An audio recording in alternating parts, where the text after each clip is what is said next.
Ladies and gentlemen, this is former WCW and TNA ring announcer David Penzer, also author of Sitting Ringside Volume 1, and you are watching and listening to TNA Cross the Line podcast. TNA Wrestling, Cross the Line.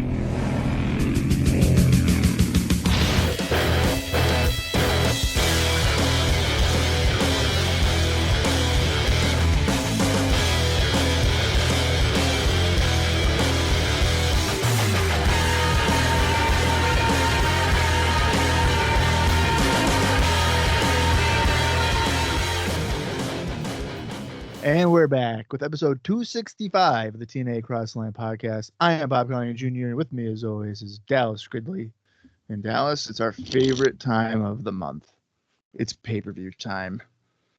It's Genesis 2006, the dream match of the decade. Samoa Joe, Kurt Angle, two legends of the ring, squaring off once and for all. It's the dream match that we never knew we wanted or needed in our lives, and it's here tonight. So, Dallas, how are we feeling for the dream match of the decade? Bob, I've never been more hyped in my life than to watch this pay-per-view show today with you. I somehow don't believe that. Oh, no, it's true. I've been waiting all day. And by all day, I mean I just got up an hour ago. And I went downstairs. I grabbed my DVD. Boom. And yes, you guessed it. The plastic is on. Wow. But actually, I found something interesting about this. And so we mentioned when we were watching the Primetime Special on our last episode that LAX was on the poster, and it actually was the Best of the Tag Teams Volume 1 DVD cover, I noted. Well, as Bob guessed, it is Kurt Angle and Samoa Joe on the DVD cover. And it says big bold letters, Dream Match of the Decade, Kurt Angle versus Samoa Joe.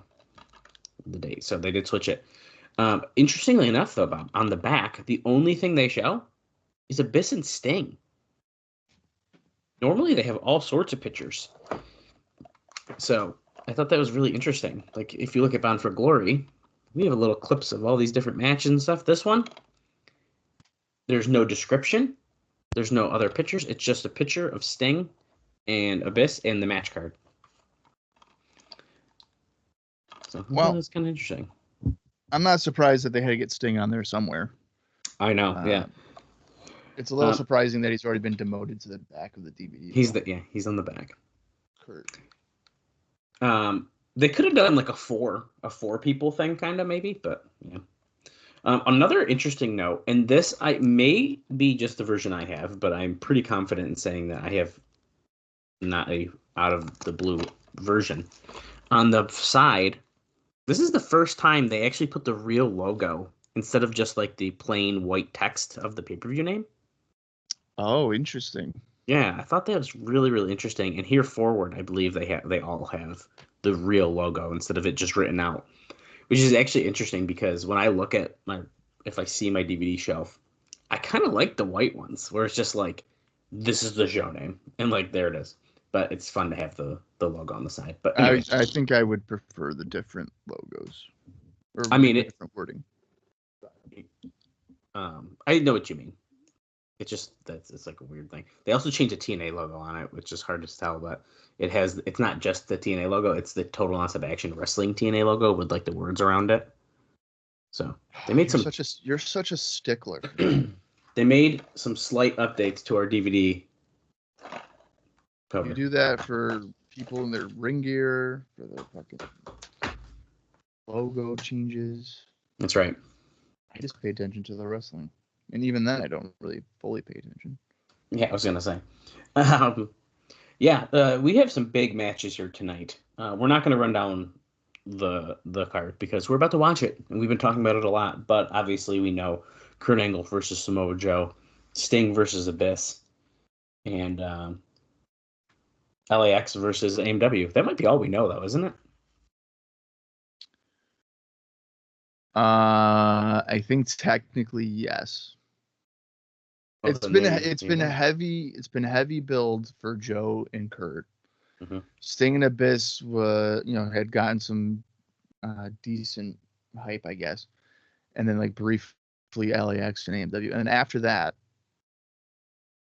there hasn't really been much of like, hey, this is what's going to happen at Genesis. Right. You would think Christian and Rhino, but the barbed wire cage happened on the primetime special. We think that Christian AJ, which would make sense. I'm pretty confident that that's going to happen, mostly because they've kind of been building that on the side of this Rhino feud, which is kind of interesting. So it's a very different matchup for AJ. So I'm actually thinking that might be kind of fun. Yeah, for sure. We are doing something a little different today.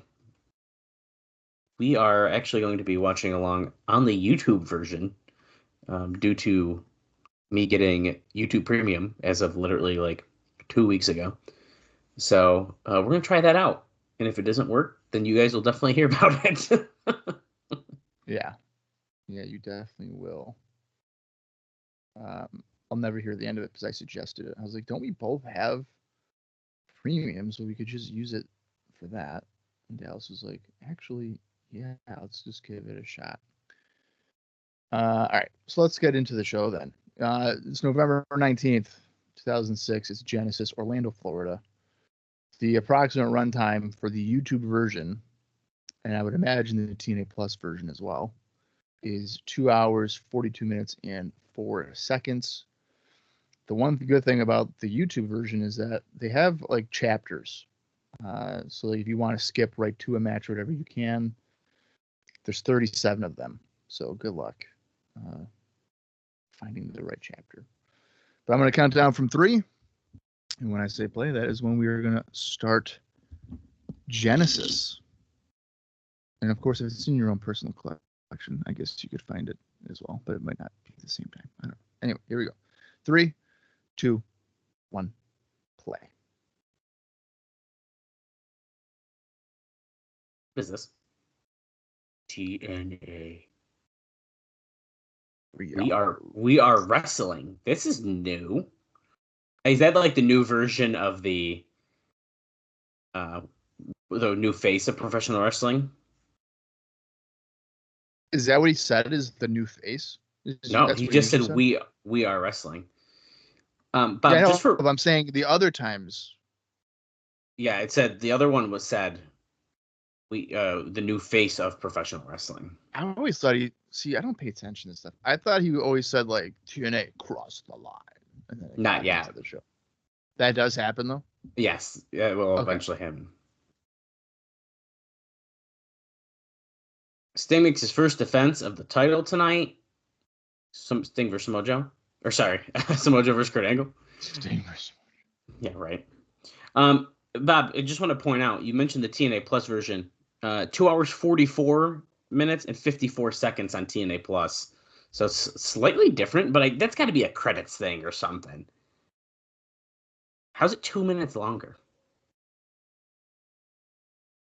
I would imagine it's like nothing of true significance.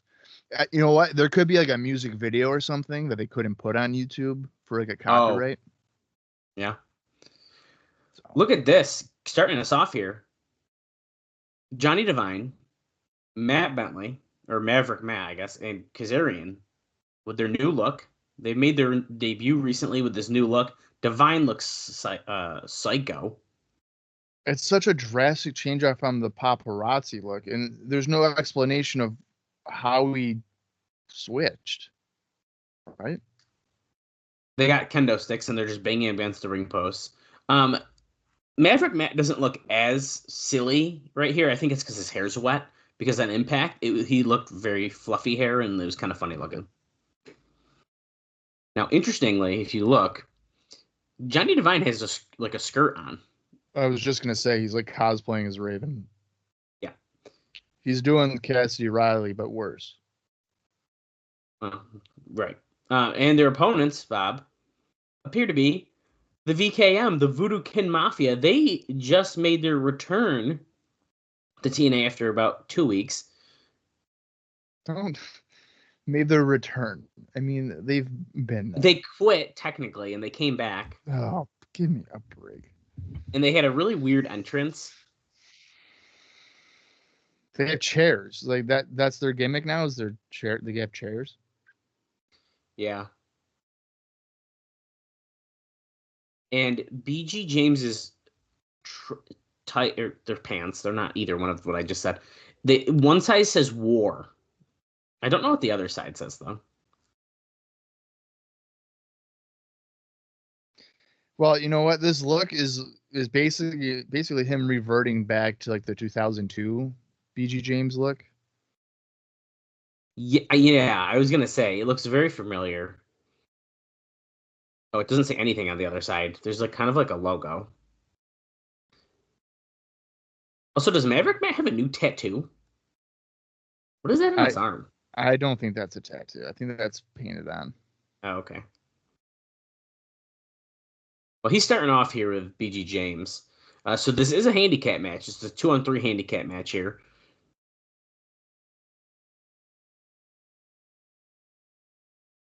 I don't know why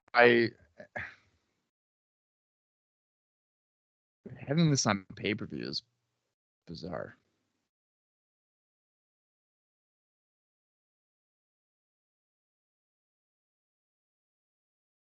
Well, they had this, like I said, we talked about it on our last episode. They essentially debut this new look for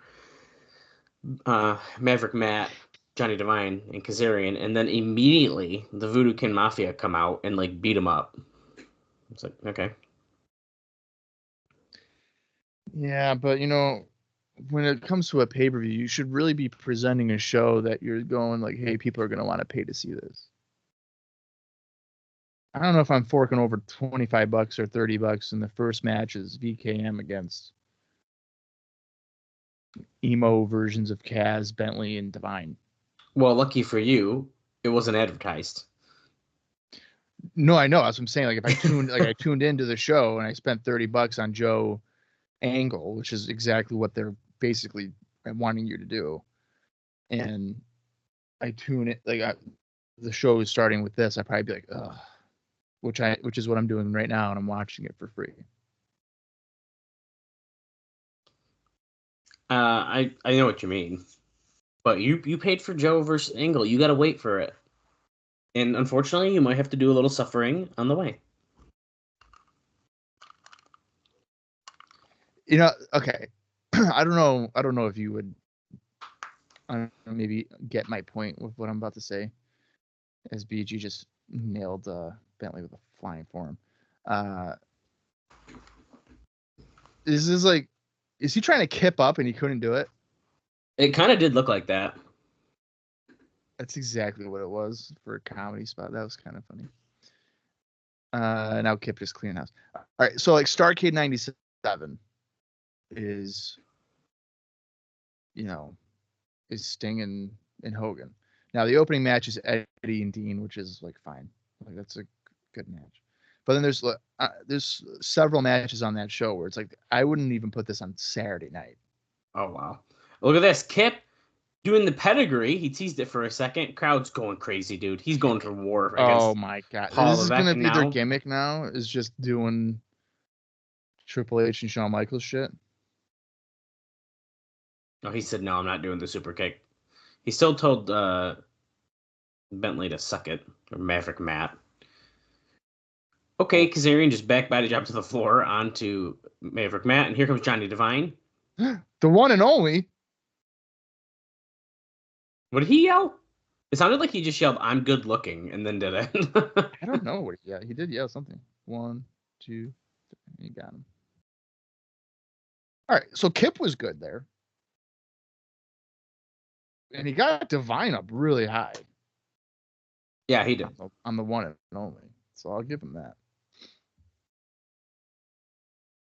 Oh, great. BG has to talk. Why? We quit.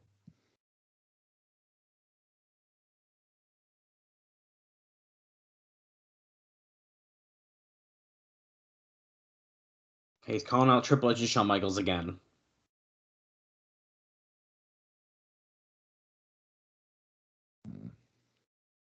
Verbal combat.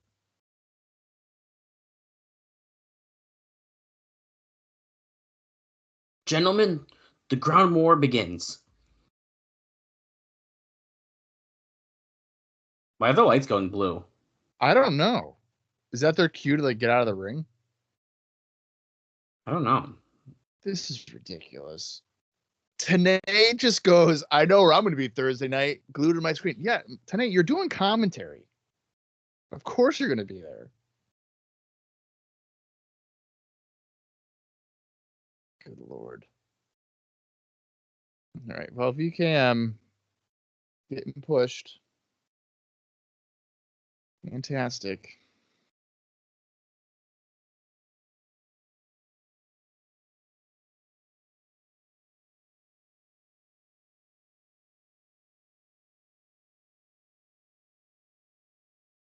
Okay, the most anticipated match in TNA history. But there's so much more.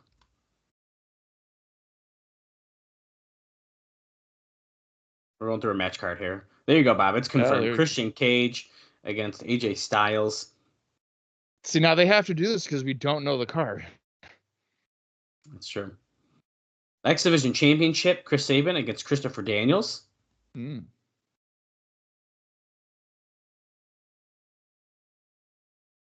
Well, AMW versus LAX.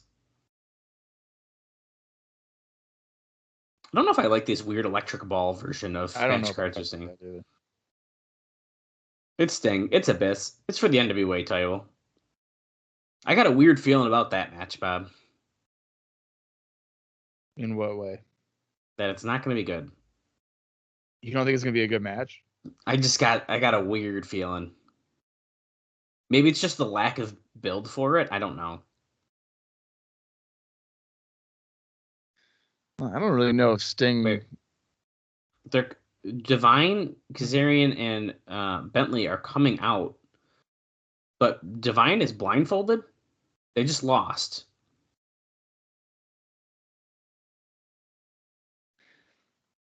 I don't know if, to go back to your Sting thing, I don't know if he's ever really had a good match with like a big guy wrestler. Oh, Uh-oh. That's Ravens music. That's Ravens. Uh-oh. Look at this. Ravens got a whole new look, Bob. Look at this. We're wearing all white, a white pinstripe, or it's a white suit with black pinstripe suit. He's got this weird mask on that's covering up until right underneath his nose.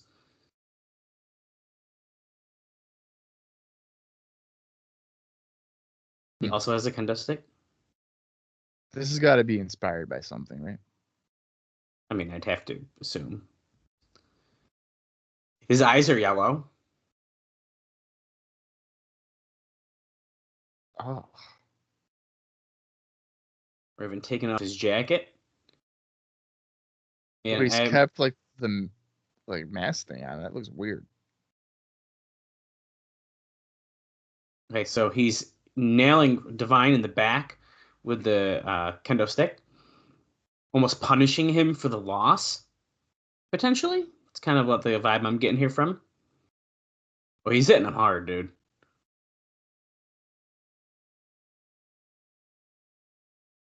Oh. Literally leaving marks on Holy his back. shit. 3 really hard shots. And Divine just stays there. He's not moving. He's taking it. And I think Raven's leaving. Yep, he's just leaving. So Raven's leaving, but we still got Maverick and Kazarian in there.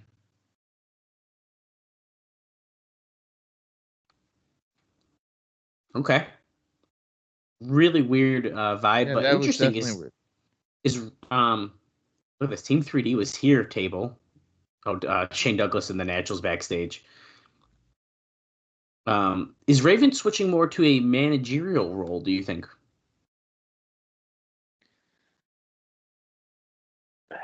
That's a good question. He could be. Yeah. Sure. In TNA, yeah. Yeah. So looking at the naturals, Bob, look at this. I like this look now. We got leather jackets on. We have new gear on. This makes more sense than just slapping the Shane Douglas logo on their tights and looking lame. Okay. So I can agree with that, but I for still don't. some reason, Andy Douglas specifically has a baby face. Well, he does. He does. He always has. Right. So, but in this instance where he's like trying to be, he's just coming across like a guy on like a teen sitcom. I know what you're saying. Like the And bad he's boy in like, the sitcom. yeah, it's like he's got like a troubled past. Yeah. He's smoking cigarettes on lunch break, and like nobody knows about it. I know what you mean.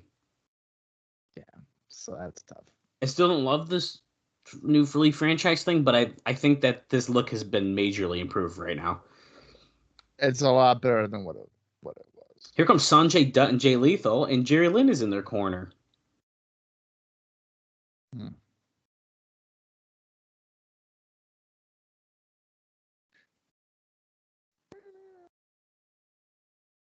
X Division pioneer Jerry Lynn.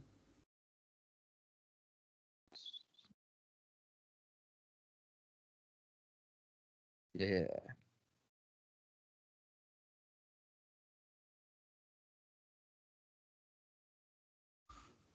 It seems like that's like potentially a new trend here. Is that ECW guys are all managers? Shane Douglas, Jerry Lynn, Raven. Yeah. But what's funnier about that is like Shane Douglas is still an in-ring competitor as of 2024. Jerry would wrestle till 2013, and Raven was also wrestling for an extended period of time. Right. The Naturals are coming out, by the way. That's their opponents. We're seeing a flashback to the Naturals defeating Team 3D in the tables match. Is Team 3D not on the pay-per-view? I guess we don't know for sure, but We don't know. I would assume they're not. You got to sell the table spot, I guess.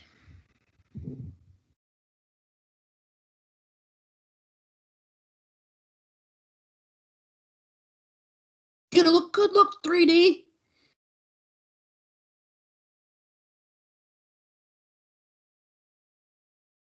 Shane Douglas showing him, give him a taste. Andy Douglas choking Sanjay Dutt on the ropes, yelling into the camera, yelling about Team 3D as Chase Stevens puts Jay Lethal over on the apron. Oh shit! Sunset flip powerbomb. Yeah. I thought Stevens was about to do a sunset power bomb. So did I. Floor like that. That was nuts. Whoa. Douglas didn't really get a full rotation on the backdrop there. Lethal and Dutt coming off the ropes, going for dives and a somersault flip. Boom, taking out the Naturals.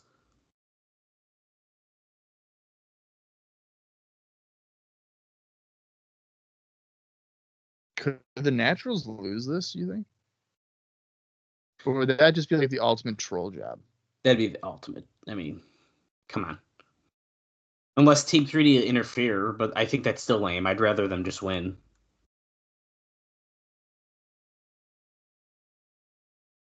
Oh.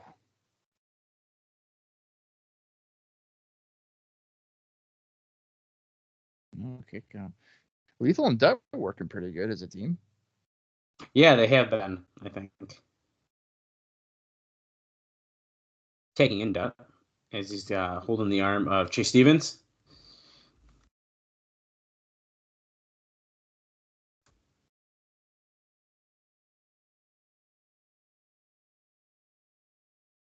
This is riveting. Well, Bob, this is Genesis. You have paid $35.99 or something, or just $30. I don't know what it was. I would So, have like, to think it was like $30. okay, you paid $30. How are you not enjoying this? It's different if this was just like Impact. But like, why would we not do a different version of the natural? The thing that really fucked them was the primetime special. Oh yeah, dude, the timing of that was not good. Not good at all. I wish it was like.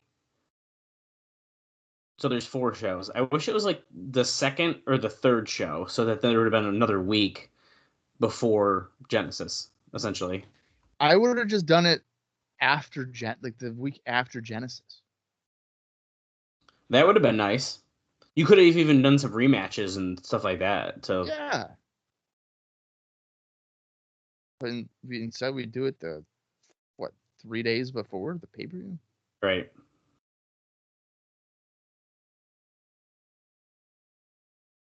I don't know.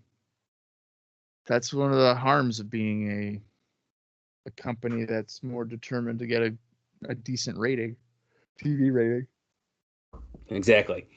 The Naturals are just doing a lot of choking here. Chase Stevens choking Jay Lethal right now.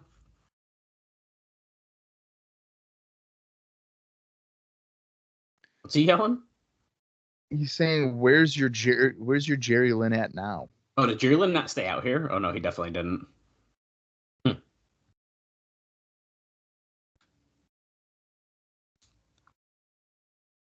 It's just, I don't know, man. Like, it's disappointing. This is just disappointing for the Naturals. You go back to their 2004 like heel run, even and like with Candido The Candido stuff was great. in early 2005. They just kind of lost their way after the tragic death of Candido. Right. And they tried here with Douglas. But what made the Candido dynamic really good was Candido was kind of goofy. Right? I don't know if that's a Yeah. No, I think that's fair. Douglas being a hard ass just doesn't connect to me. I think the way they've done it hasn't necessarily been great either. Nice high knee by Andy Douglas taking out Jay Lethal.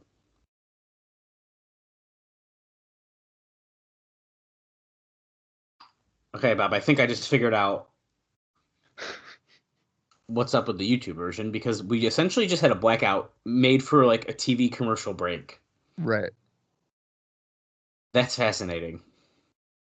That's funny. You know what? This is probably what they would put on like Pluto TV. Exactly. Yeah. Why wouldn't they just set those commercial breaks so it's not in the middle of a match when you can control it? I don't know. Unless it's literally you have to do it by a certain point or something. Like it could be. Yeah, It could maybe. be. But still, that's weird. That's the first time we've seen that though. Right. And that And was about 20 or 21 minutes in. yeah. So that'd be a weird time to be like, you have to have an ad break within 21 minutes. Well, is it though? Because even I'll use AEW as the example. By 20 minutes in, that's when the first one hits. It takes that long. A lot of times, yeah. Wow. So it guess I might didn't not be know. that far off then, but it's still interesting. You know what? That's actually a really fucking good point. Because I'm trying to think of all the time, watching Raw and stuff growing up. They'd always have that extended first segment, like talking for a while, and then they go to a break. And that's probably around 20 minutes. Right. I never thought about that.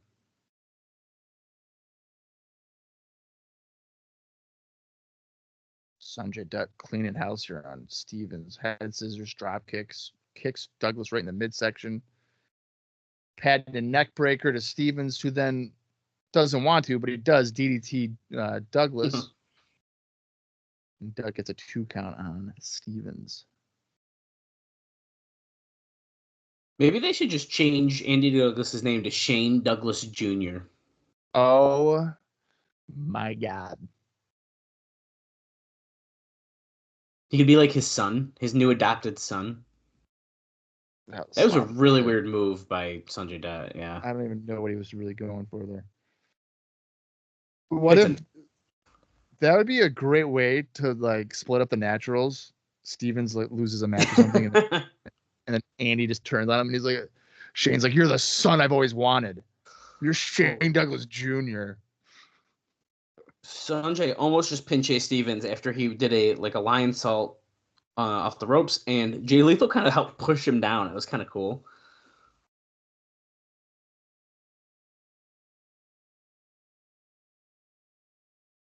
Counters the Irish whip, goes into the corner, but Sanjay gets the boot up on Stevens. Wait, Shane Douglas getting up on the rope. The referee is not distracted, so I don't know why he's doing that.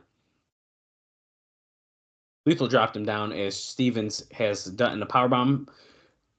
Andy Douglas going for a missile dropkick, but he kind of missed. But they win. I don't think he hit him at all. I think he hit like his leg, which isn't really what he was going for. I don't think Stevens backed up enough. No, he did not. He was way too far out. Just stick to the natural disaster. Why are we changing things up? I agree with that 1,000%.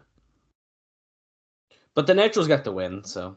Oh God, they're chanting "you fucked up" to Douglas. That's not good. Oh, that's never good. And they don't go to a replay of it, so. No. But we're backstage with LAX, our tag team champions, Hernandez, Conan, Homicide.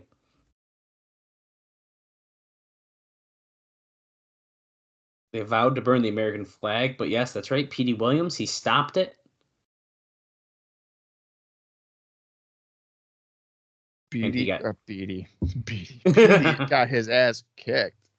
He got his ass beaty.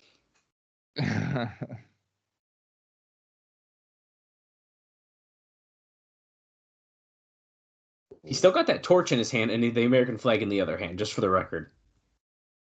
Yeah, and so what's stopping him from just doing it right now?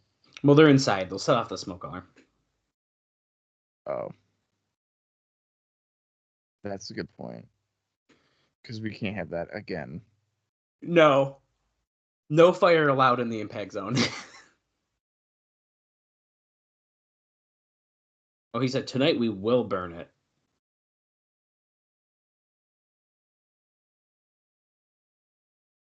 He didn't know. He didn't know Yeah. the phrase for a second. AMW, they say revenge is the dish best served cold. He couldn't remember. I think he was going to say revenge is a bitch. Yeah, he definitely didn't know. He forgot it for a second. Cornette is here, so that means he'll be out talking. He says, screw Cornette. He can't tell us what to do. We don't take orders from a white boy. No. Hell yeah. Commercial break. Oh, that might have been it. Would you be offended if a wrestling company did a storyline where they, in fact, burned the American flag? Me personally, no. Would their advertisers? Yeah. Yeah, they definitely would. Would the network? Probably, yeah. Kurt Angle would be so upset. So, it's probably not a great idea. But the fact that he'd pull an ECW thing where he'd like, take me off the show. I'm not going to be on this show. I can't be on the show.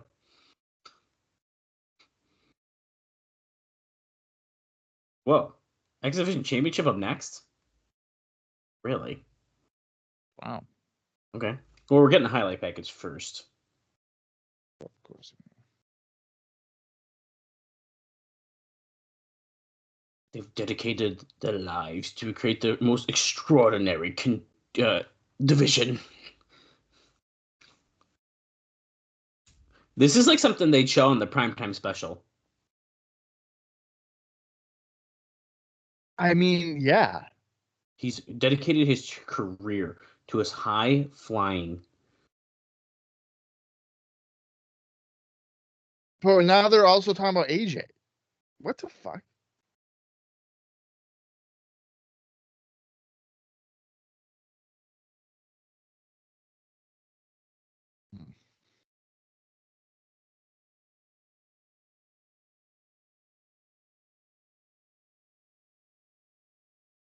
He will retrieve it at any cost.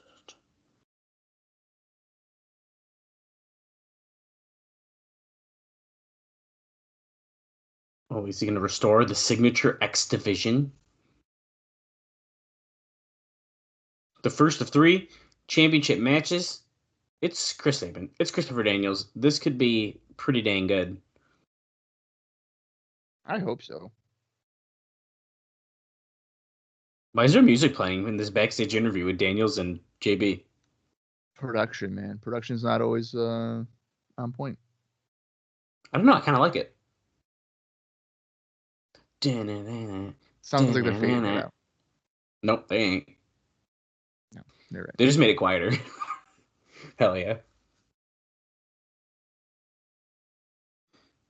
Daniels say he has taken every step necessary to get victory if he needs. Now it's gone. Now it's gone. Chris, do you think this new attitude of yours is going to get you somewhere in this division? Disrespecting Daniels or AJ Styles is going to get you somewhere? Like we owe you something?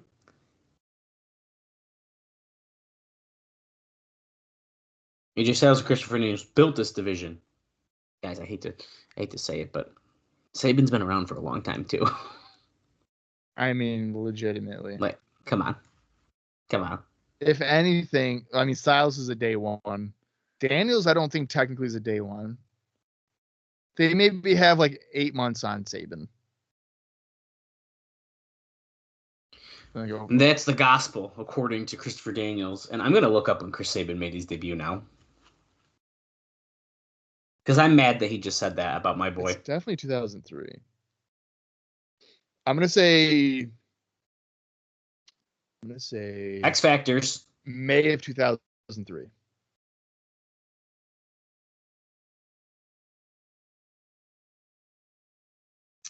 Pretty damn close, Bob. It looks like Chris Sabin made his debut on NWA TNA pay-per-view number 40, even though I think it's wrong on Cage Match, but we'll let it slide. It's probably actually 41. But anyway, April 9th, 2003. He teamed up with... okay, it was a number one contender 4-way elimination. So, Jerry Lynn and Amazing Red defeated Chris Sabin and Johnny Storm, Jason Cross and Shark Boy, and Triple X.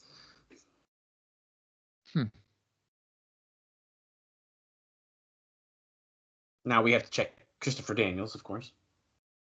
He's like July of 2002 or something. Or he's 2002.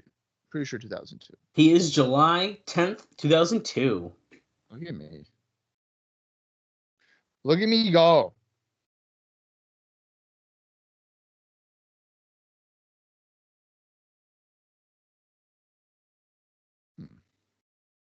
All right. Well, if you're watching along with us on the YouTubes, we're at 31:15 right now as Daniels is making his entrance.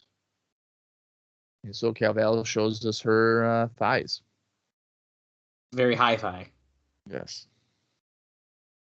And here comes Daniels, and where's the title? Probably underneath his thing. Meh. Get a new jacket. I'd rather see it when you're coming out. Because then you got to rip it off and reveal it. There you go. Yeah, but I would have rather seen it. But you did see it. I want to see it sooner. God, I also don't like that jacket. You know what? That just shows me you're a greedy lover. For Christopher Daniels, I guess I am. No, like you're a greedy lover in your personal life. I want it sooner. I don't want to wait. Not for that X Division title, baby. No patience. Show me the gold. Rudy Charles is our referee, and the crowd is already chanting for the fallen angel, Christopher Daniels.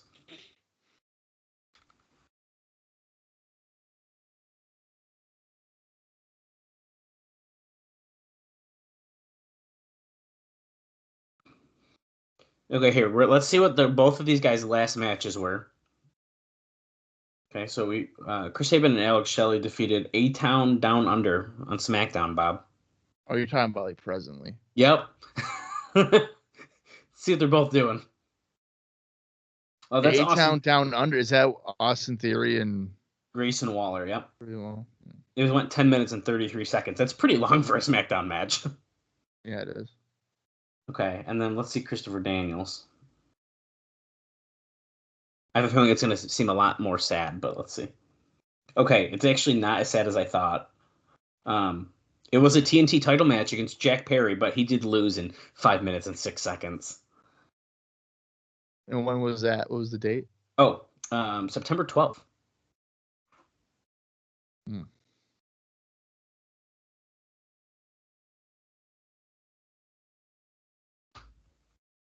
Isn't I have really haven't. We went to All Out, hell of a time. It was a really good show, but I don't actively watch like really any AEW TV. Isn't Daniels like an authority figure now?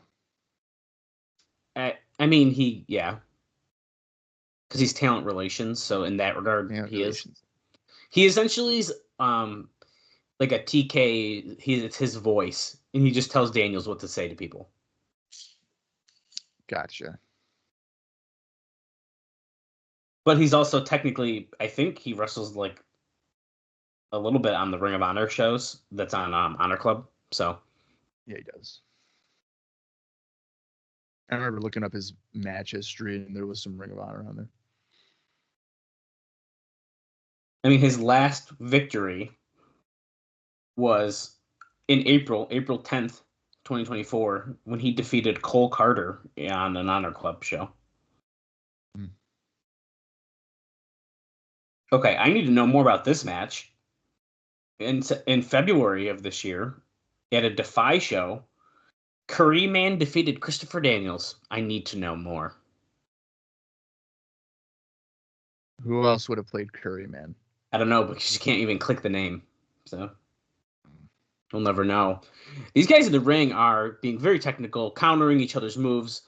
Chris Sabin just did a monkey flip. Daniels landed on his feet, and then Sabin came back to a hip toss. Sabin being a heel, fails to the floor.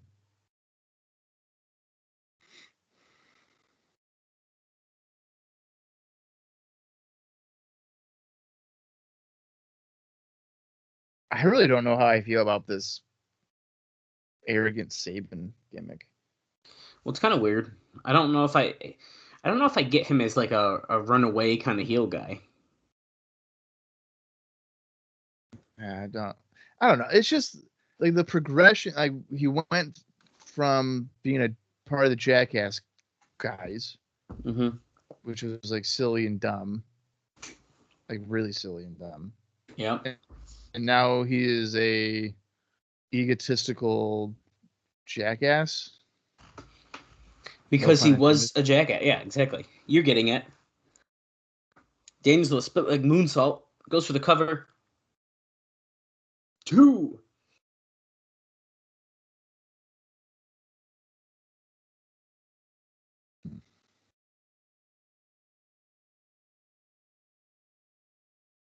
Slamming Sabin's head against the turnbuckles.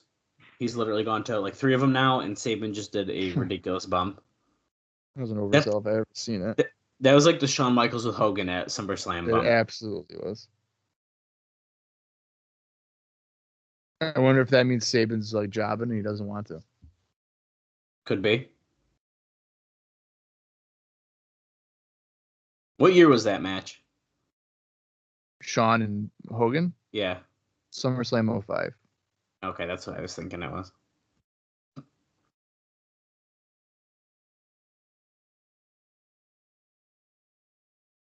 Sabin drop kicking Daniels off the apron to the floor.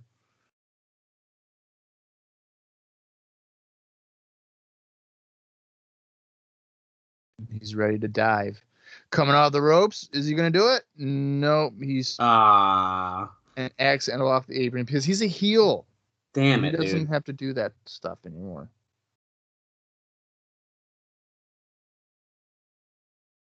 What a jerk.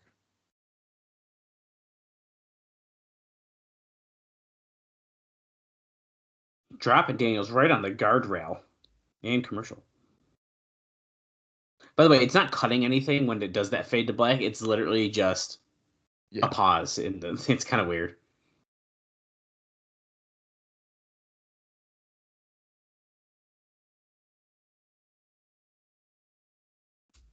Two count.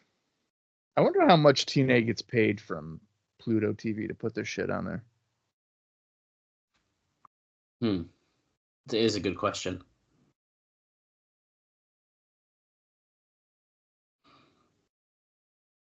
Or how many people actually watch that channel? I don't know. I remember I definitely have like watched TNA on Pluto TV before. At work. On the work TV. On the work TV? Yeah. Wow. You really blessed everyone that day. Well, it wasn't even me. It was my buddy Brett. He put it on. And it was an asylum show. And I go, this might not be a good idea. You never know what's going to happen with them. Right. I don't know, like the language that they use. Like, I don't know, man. Like people could get offended. I mean, there's been like full frontal nudity. There's been guns. I mean, there's been some shit. I mean, I wouldn't say full frontal, but pretty. Well, frontal nudity. There's been some tits. It's just topless. You can't say frontal. That's everything else, I feel like. Well, full frontal would be everything. If I say frontal is not full frontal. There was some tits. Anyways, yes, they did that in the asylum. There was some tits. Oh, well, this is a weird transition because it has nothing to do with tits. I meant to text you in Austin though. On my way home from work last night, I was riding up on the side of the road, and apparently somebody got hit by a car. Really? Did you stop and help them? Well, the driver stopped and was on the phone with the police as the person was in the middle of the road. So did you see like a dead body? I don't know if they were dead. Oh, okay. They were not moving. Oh my god. Yeah, so I proceeded on to go home. You need to get a different way home. I don't know how or what, but we got to find a different route or something back somewhere. I gotta go down Morgan. There's no other way. There's got to be something, dude. You want me to go on Route 57? Because homeboy, I'll get fucking drilled on that one. It might be easier.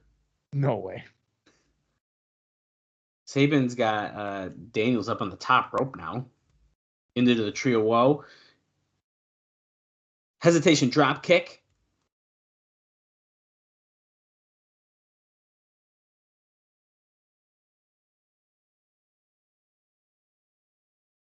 There's like 4 people in the crowd chanting Sabin sucks.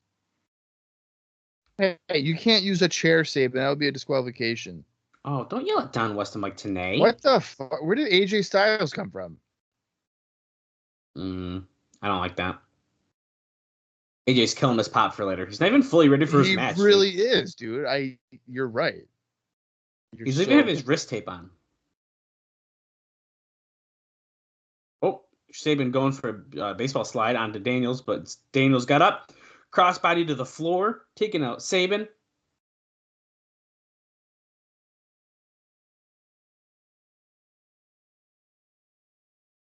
I totally don't like that AJ Styles just came out here for that. Yeah, that was a weird.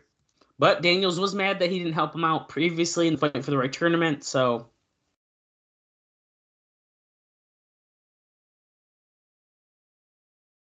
It's just a crossbody. It's not that impressive. I was pretty impressive. You're easily impressed. Oh my god. Jawbreaker. Forearm by Daniels. Clothesline.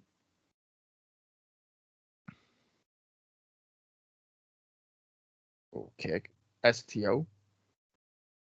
Hulking up.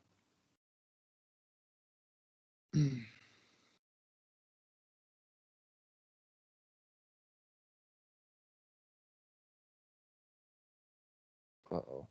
And set out slam off the top rope. I don't know what you would really call that.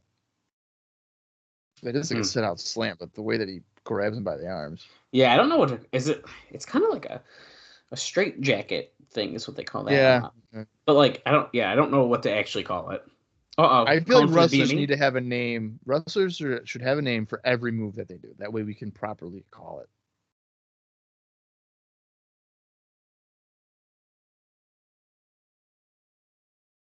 Oh, Sabin dumped to the apron forearm, though. Is he going to go for a springboard? Or is he going to flip out the crowd? No, he is. Tornado DDT. Nice. That could be it. 1, 2, and no. Daniels kicks out at 2.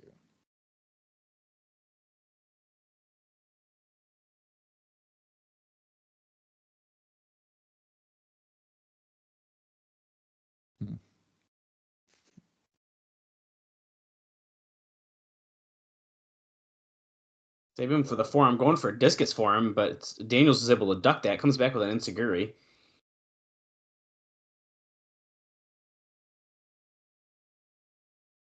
Pop up, power bomb. Oh, Sabin with a 2 count. This match has been pretty competitive. If Styles didn't come out, I'd like it even more, but that's okay. I'm not going to let that ruin this great match right now.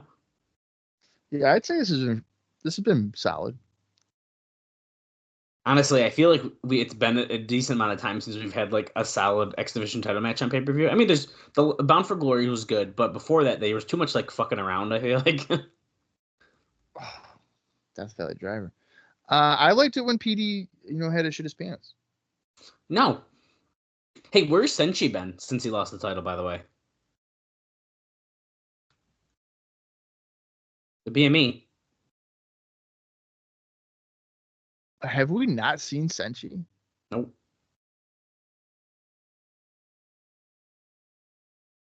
Huh. Oh, he calls it the fall. Are you from trying to grace? tell me something? Like, is he gone or something? No, I don't know. Bob, we'll find out next week when I do the notes, maybe. But I thought maybe you had done the notes and you're just no, I'm not. Oh, he's pissed he lost the title, so he quit or something. You expect me to do the notes 2 episodes in advance? Oh, you're just like me with IcoPod. I would wait till about 45 minutes before the show started. I can't do that. We do too much. We go too in depth. Wait. Okay, they're saying it was just a 2 count, but Rudy definitely hit the mat 3 times. Oh, yeah, he did. But it was close when he kicked out, too, so that was tough. Yeah, but I think Rudy was even looking like, do I have to call it now? But then he said, no, just 2. Oh, Daniel's going. Oh, okay. Rudy fucked up because Daniels just rolled them up and got it. Yeah. Okay. Well, hey, I actually kind of like that roll it better, to be honest. I thought it looked smoother. I'll take it. Rudy forgot what roll up was the finisher. Yep, but that's okay because Sabin got a steel chair. As Daniels is celebrating. But wait, Jerry Lynn. This makes more sense to me that Jerry Lynn would be the one. Yes. No, it doesn't. No. Yes, because Dallas. Jerry Lynn just came out from the heel side. Yeah, but okay, come on. He's gonna turn on Daniels, dude. No, he is not. He's gonna cradle power driver. I'm on the ring steps. What's your problem, huh? You got a problem with me? He's taking off the office credentials. Dude, look at where Daniels is right now. He's definitely swerving us, dude. No. Jerry wouldn't do that, dude. Okay, see? Jerry Lynn's telling him to shake his hand. He's not turning no one. Dude, Jerry's going to swerve us. Okay, there you go. Sabin showing respect. Oh! He hit kind of the cradle shock, but see, Jerry's kind of mad.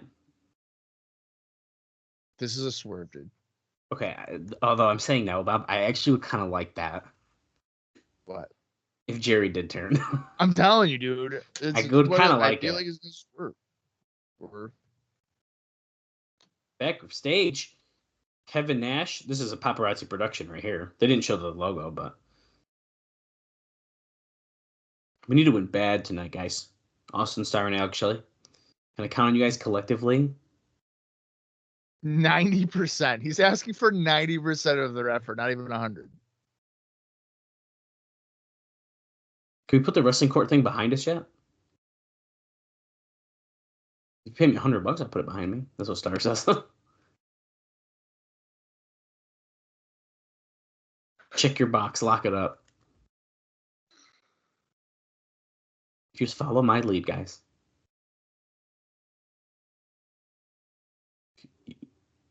You have Pork Chop Cash, Dom Kernodle, George South. Wow, he's naming all sorts of people. Hector Garza. Didn't they say George South already though? I don't know, but you could have careers just like everyone like that Kevin Nash helped out if They're all jobbers. I'm gonna put your hand in. And the fact that these guys are just like, yeah, I want to be like George South. Oh, Nash. Oh, he did have his shoulder surgery. Look at that. We talked about that. He's got his arm thing on, sling. Yeah, you like that? They're pumping their hands there. What the fuck?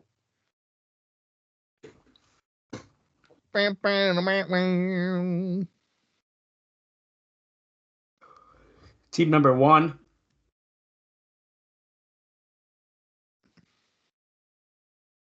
Oh, Nash is on commentary. Alex Shelley, Austin Starr.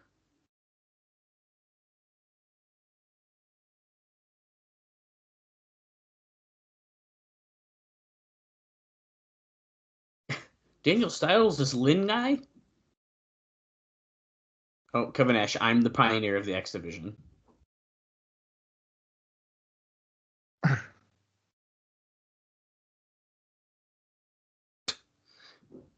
Today goes, yeah, we're joined by one of the X Division pioneers. And their opponents. What's up? Ron Killings, Lance Hoyt. Oh, look at Lance Hoyt. He's dancing. Dude, Hoyt's got some moves. Damn, dude. What jersey is that, Bob? Tell us. I can't tell. It's a Lance Hoyt jersey. Okay. Well, no wonder he couldn't tell. Yeah, he's wearing a custom Lance Hoyt jersey. And I don't even know if that's for like an actual team. Those colors don't look like it's for a... Wait, I kind of like Lance Hoyt dancing. This is wicked funny.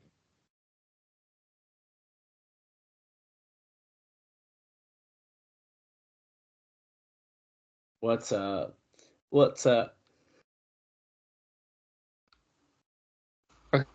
Okay, I kind of... He's breakdancing. Lance Hoyt, I like it. I kind of dig this. Because he's not bad at it. He's not. But even if he was bad at it, I think it'd be entertaining because he's trying to like fit in with Ron. Yeah, I like it.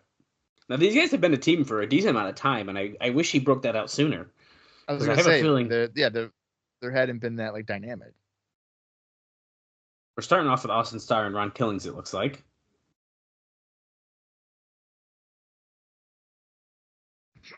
$375 Black Huracan Twist. This guy, he was in Japan defending the X Division title.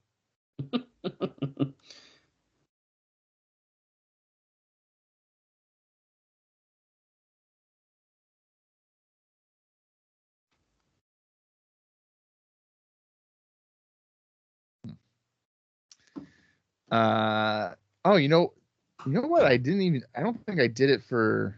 Did I do it for Bound for Glory? Like somebody's star ratings or no? For pay-per-view?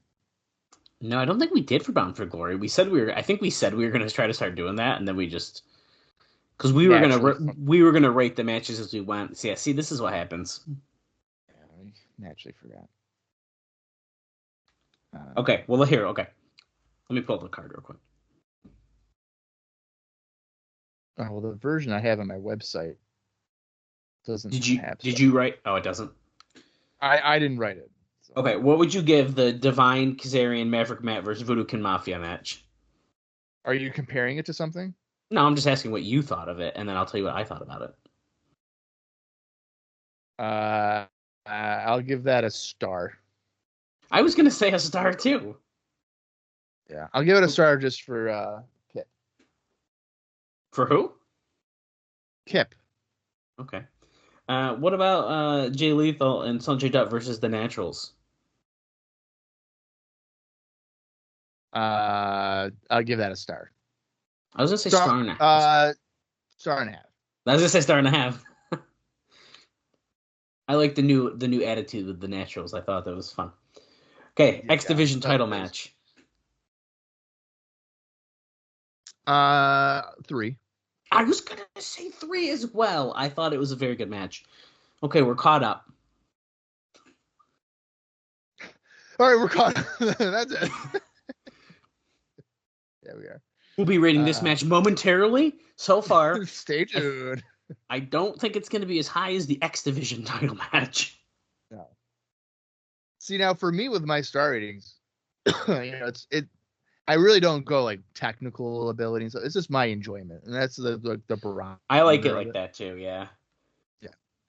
I don't know if Meltzer does it that way. I think he does it kind of like, the technical ability and all this stuff. It's like, I don't really bother with that. But like 2.5 to me, like a 2.5 star match is obviously it's right in the middle of a 5-star. So it's like, good, solid. 3 is like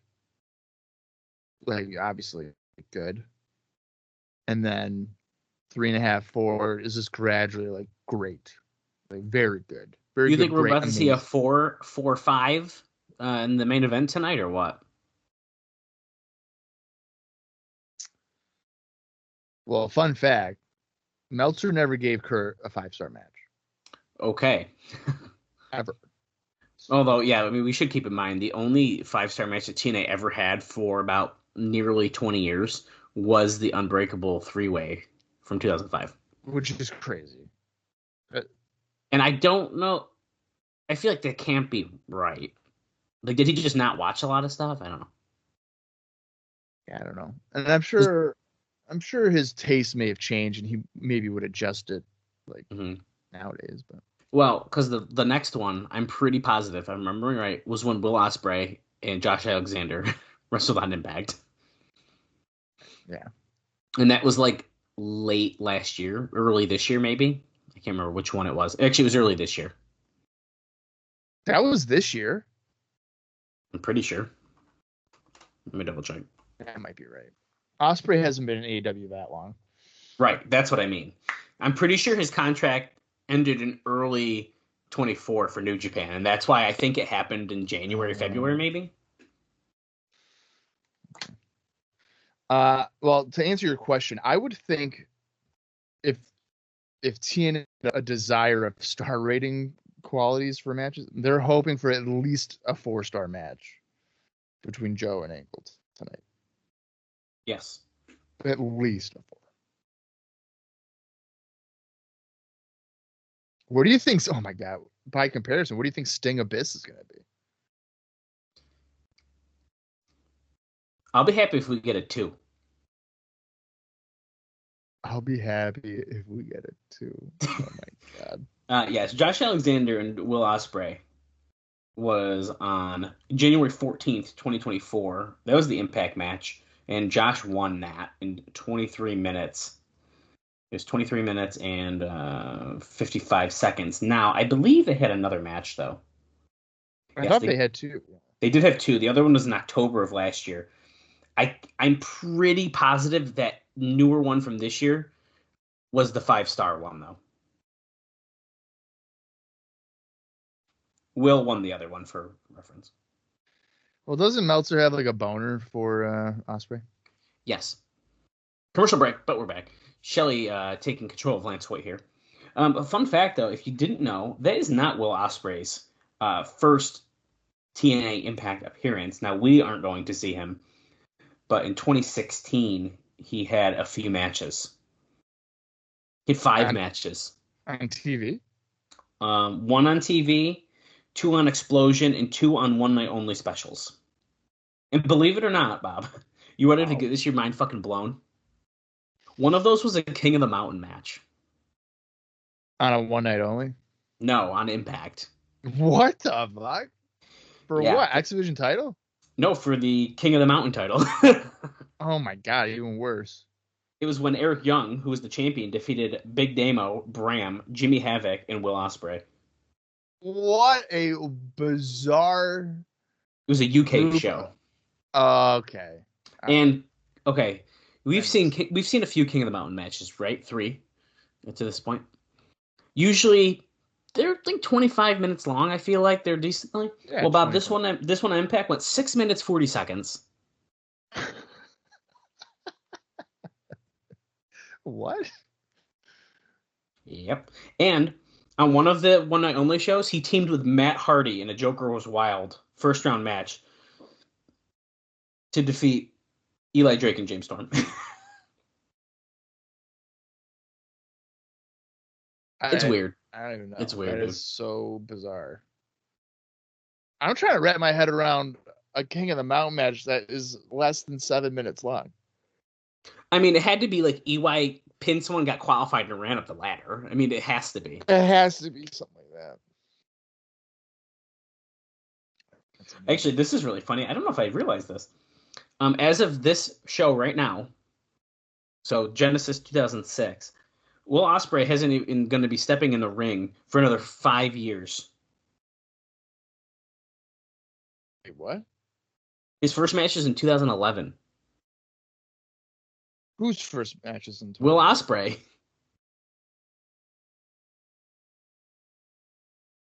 Oh, wow. He does say he was a TNA kid. Yeah, I do. I feel like I remember reading an interview where, when it came to like signing between like WWE or TNA or AW, he was like, I was really close to going to TNA. And I think that's why he did a few matches at the end of last year when it was Impact, and then they were doing the rebrand. He's like, I'm going to be in the TNA ring. And then he fought Josh on Impact, and that was it. But I mean, I wonder if TNA at this point is drawing more people to their shows than AEW. I don't know if that's accurate, but It's probably pretty fucking close. I don't know if it is. Closer than you would ever think, ever. Well, right. Oh, Nice move by Killings. It was that up into a suplex. Stunner. Yeah, very nice. Shelley sold it really well, but Star broke up that pin.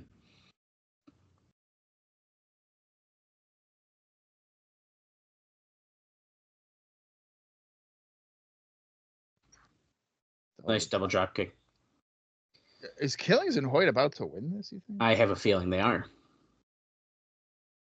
Hoyt had to turn Shelley around there, but we're going for the... But Killings, of course, does the leg drop. Boom.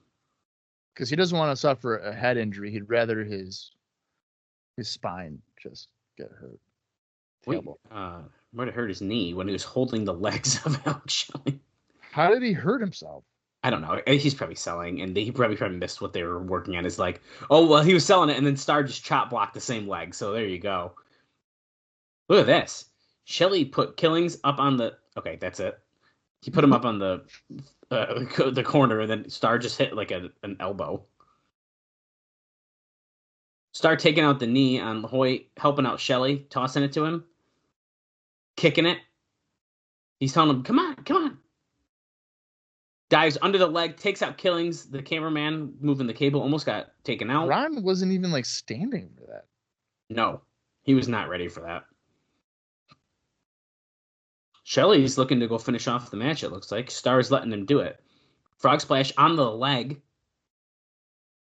We're trying to chop him down. Wait, he's telling him to get the camera. Wait a second. Shelley's having it face him. The thing's not even open, so it's not doing anything, but... Oh, no. Son of a bitch. Hoyt just got a roll up and pinned Alex Shelley. That Hoyt and Killings, baby. That's right. Tag title match on Impact. It's going to happen. You don't listen to him? Nash is pissed.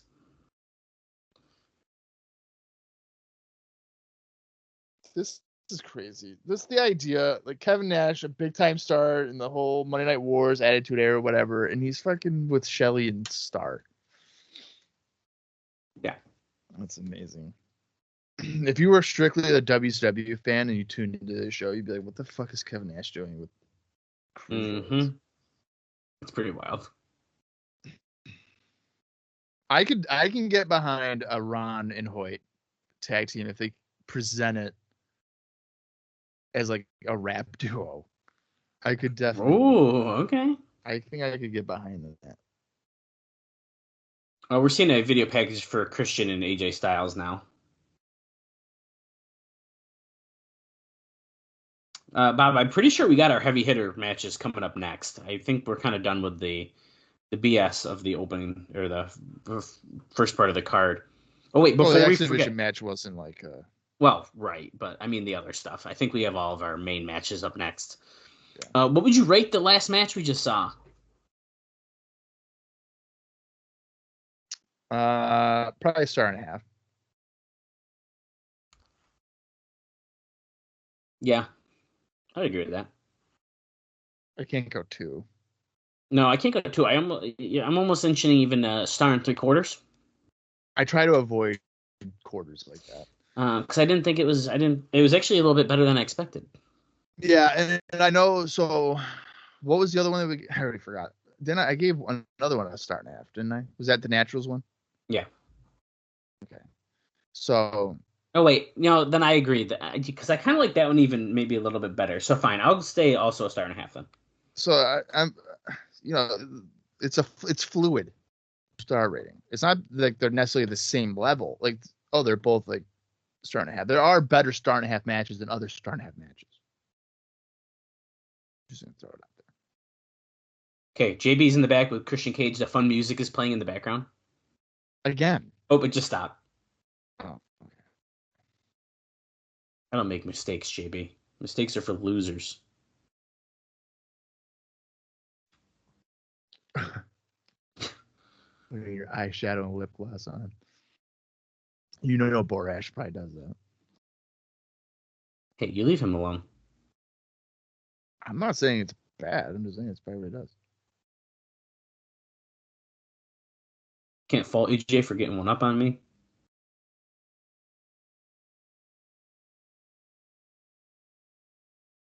I handle my business face to face like a man. Did you just roll your eyes at Christian Cage? If you ever roll your eyes at me again, I'll tear your face off and I'll wipe my. He didn't say it. EJ. It's like this.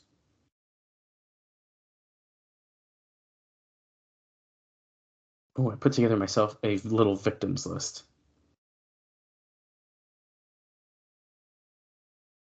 If you're not, because you're in some pretty good company.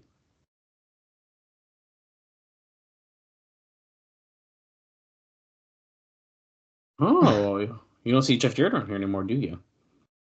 Yeah, but he didn't beat it. He wasn't the reason why Jeff left. Sting is.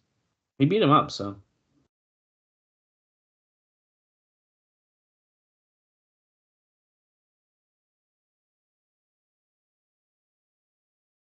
You're about to find out firsthand why I am the biggest star of this industry. The biggest star in TNA.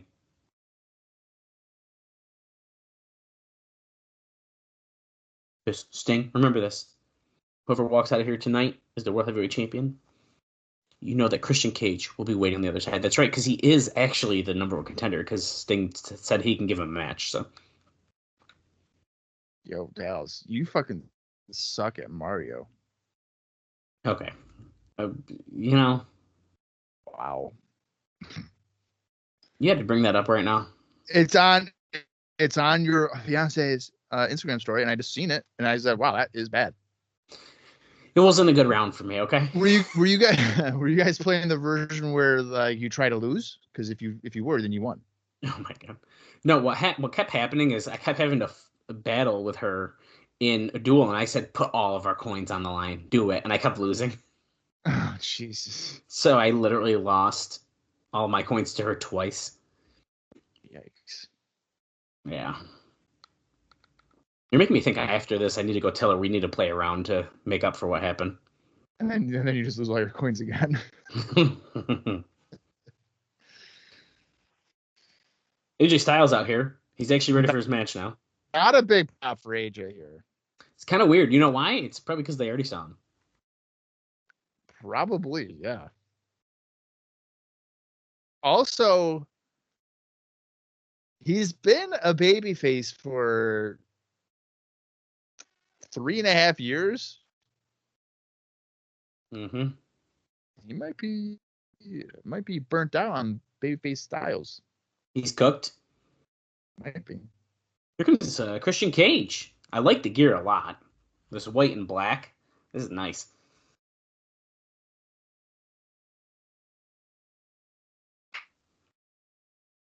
Christian Cage feels that he never lost the title. Well, it's because he never did. It's He was true. never pinned or submitted. It is fair.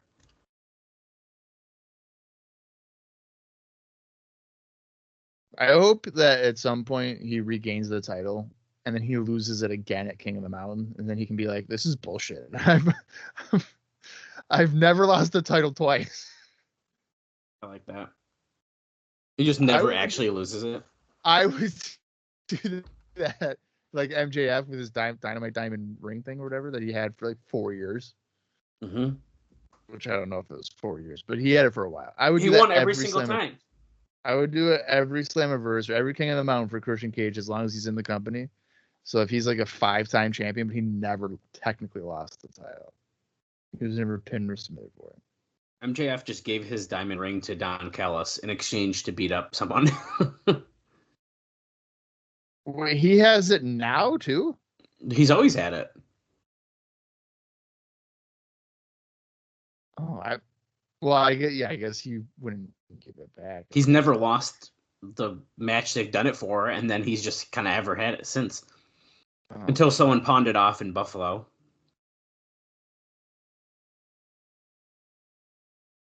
What? In kayfabe, Daniel Garcia pawned it off in Buffalo. Except Oh. really they lost it in the UK, I think. That's right. And he got it back. I can't remember how they said he got it back, but anyways, he just gave it to Don Callis, so now it's no longer in his possession, technically. Christian Cage has an interesting wrap on his right elbow area, like right under his elbow. Oh, you know what? It's probably from the... Well, do you think they're selling the cage match? Or is that like... That looks quite thick, though. Oh, I see what you're talking about. It could be from the cage. He might have sliced his arm or something. Well, Christian was quite bloody just a few days ago. Do you think he should have came out with a little bandage up here? A little bandage on his head? So now here's the problem, right? When was that show taped? I mean, it was like 2 weeks before this, I think. I could look up the exact date here. Right. So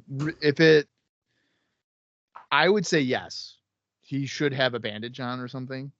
But when you tape a show 2 weeks ago, the continuity to a live show like this is always going to be off. Someone's always going to miss a small detail like that. Yeah, so it was taped on November 6th, 2006, and we are on the 19th. So, Bob, I've made a mistake. I've let everyone down. If you guys are still with us here, an hour, 11 minutes, and 48 seconds in, I'm about to tell you what happened on the pre-show.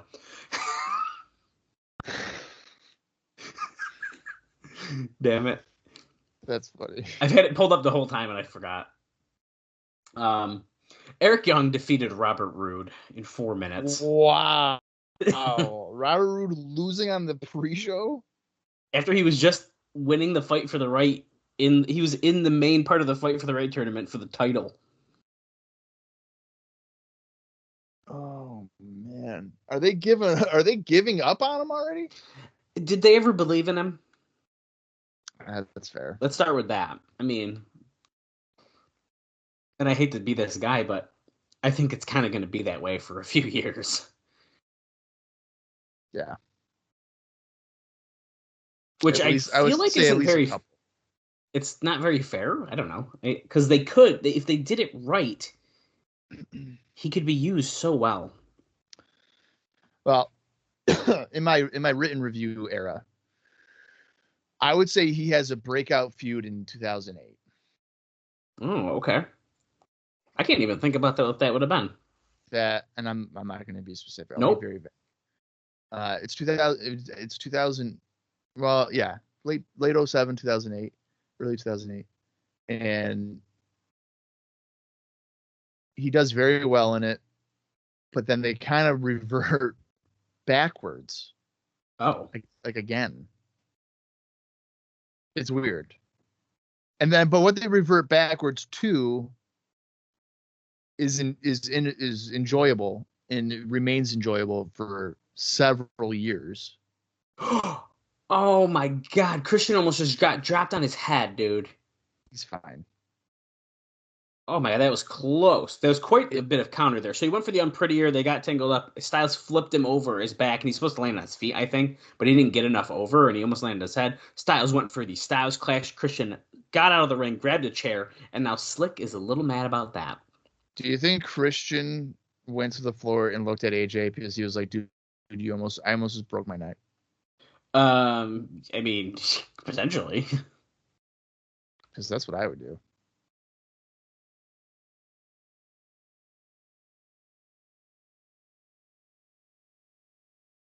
Yeah, okay. So they're making a very interesting point here. I'm just going to say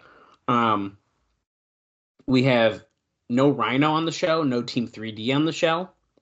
We used them on the Primetime special, but I don't know. It's kind of interesting. ECW doesn't draw. Don't say that to a lot of people, I guess. They don't draw money. Is that maybe their reasoning?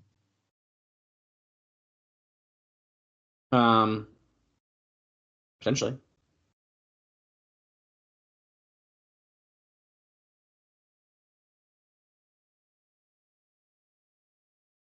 Oh, nice. Somersault dive by Styles to take Christian out on the floor. Can we get a replay of that right now? Guys in the truck.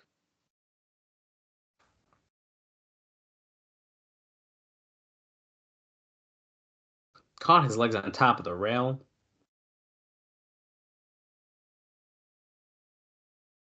If you think of all the wrestlers on the TNA roster who TNA didn't finish his statement. Oh, if a lot of them were going to have a leg or knee injury, like AJ Styles, it's going to be quite effective. His wide array of offensive moves. Christian going down low, but he slipped out of the ring, tried to grab the foot. Styles got in, and then the little baseball slide action. Going for a flip, but Christian grabbed his leg. Styles slammed down onto the apron. We're on the floor now. Holy crap, Bob, I just realized this is one of our first monthly shows period, without Jeff Jarrett.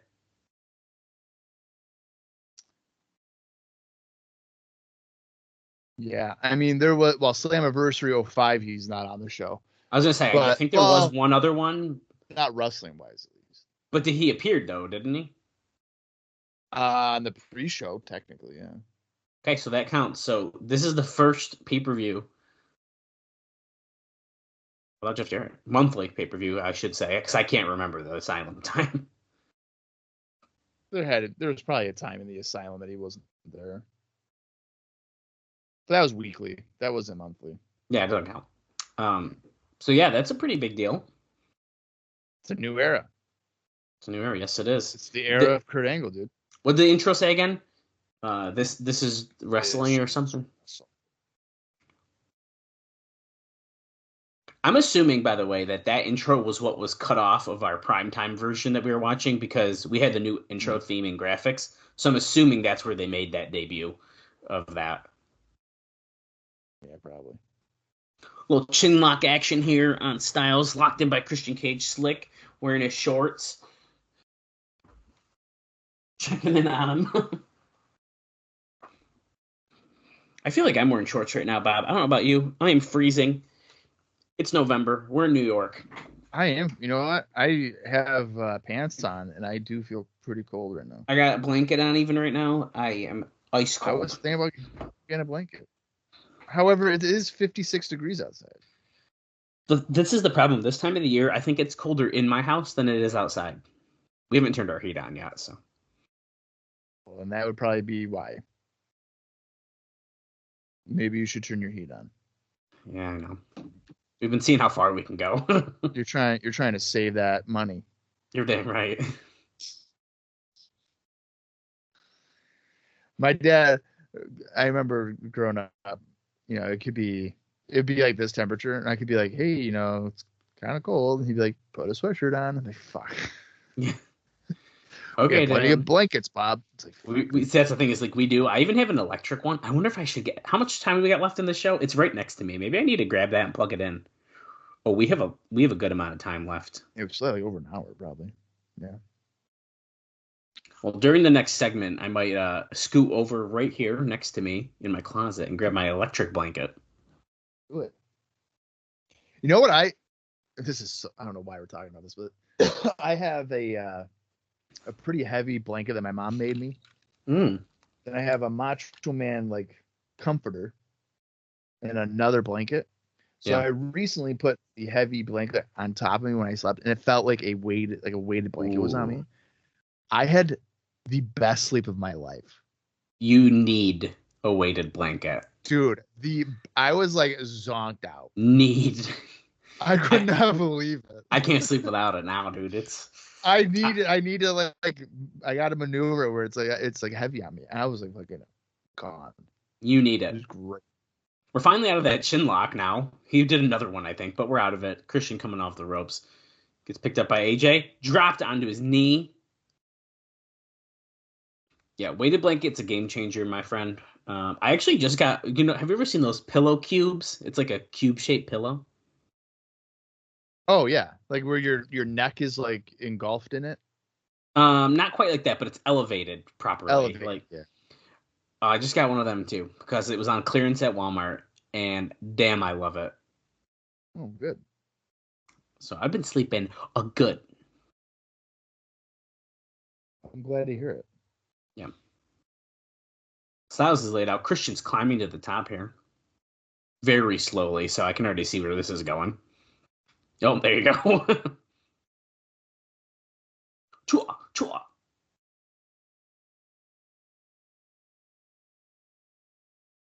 Forearms right in the face. Going for a superplex, but Christian's blocking it. Strikes to the ribs.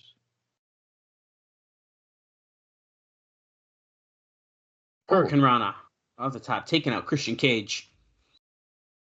Both men are laid out. Put it on your bingo card. That was a Frankensteiner. How dare you? Okay.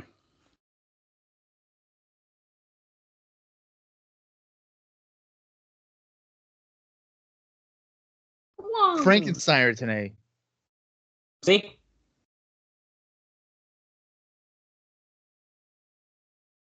Sharks.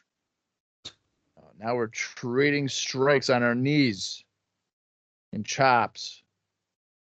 Woo, woo, woo, woo. Boom. Counter. Leapfrog. Boom. Oh, Drops. nice.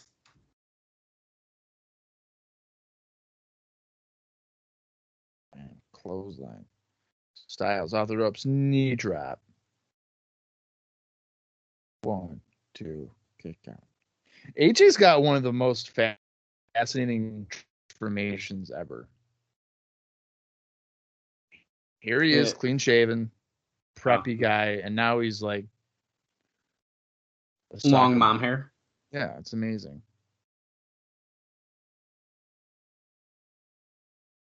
But he had that look kind of towards the end of his TNA run, didn't he? He did. When he was doing like the no one thing. Yeah, he had like the beard and everything. Yep. He kind of became like Crow Sting, but Crow Asian. I mean, yeah. And he had like he'd wear like the leather with the hood. And I mean, it's essentially what his look is now. It's just a little bit more evolved now and clean. Because he did that. He left for Japan. Killed it in New Japan. In the Indies. And then he went to WWE. And Ring of Honor. And then he went to WWE. But all because they didn't want to give him a raise, or I bet you he would have stayed. He absolutely would have stayed. It was a drastic pay cut. Idiots. I mean, come on. So stupid. That was dark times, man. Dark times. So dumb. Because that was what, 2013? Sounds right. That sounds right. Yeah, that's just stupid. Let's say he's making like $200,000. They're like, yeah, so we'll give you like $85,000. What? Oh, it's usually supposed to go up if I'm doing good. Like, Styles going for the Styles Clash. Oh, Christian got out. Pele kick. 1, 2. No, Christian is not going to be he's not going to get pinned for the first time. No, not against AJ. Not if he has his way. Yeah, so Styles' final TNA match, which we won't be covering, so it's not really a spoiler. He lost in a no disqualification match to Magnus, who was the TNA World Heavyweight Champion, in 15 minutes, 46 seconds on an episode of Impact. Okay. He did defeat... Oh, wait a second. He did defeat Bully Ray at Bound for Glory for the title. Yeah, I remember that. He defeated Bully again, and then Magnus beat him. So I think, were they doing one of those I'm the real champion things? Because this is champion, so they were both champions. I don't remember. Oh, Daniel's saving Styles from a chair shot. See, he helped a friend out. Cage getting rolled up. Oh, no, he's rolled up. AJ. That's a 3. It backfired. That's kind of fun. The momentum allowed Christian to drop down and hold AJ down for the win. We're going to get AJ Daniels next month. Great. You're damn right. Next title. You're damn right. I didn't hate that. I like them better as a team. I don't want to see them fighting. Yeah, but I didn't hate the finish is what I mean. Oh, yeah. No, the finish was fine. We're arguing in the ring here, but Andrew Thomas coming to break this up. So is Rudy. I was going to do their recent matches too, Bob. So let me say this. On October 4th, 2024, Carmelo Hayes defeated AJ Styles by referee decision on SmackDown. 8 minutes, 47 seconds. In Christian's most recent match, he defeated Jay White in 16 minutes, 13 seconds on Dynamite on October 16th. Oh, shit, what is Rhino? Oh, there's Rhino, see? Rhino's made an appearance on the show. Rhino.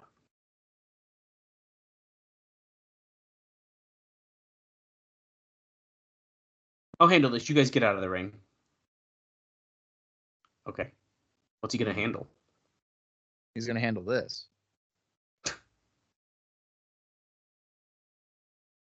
You know what?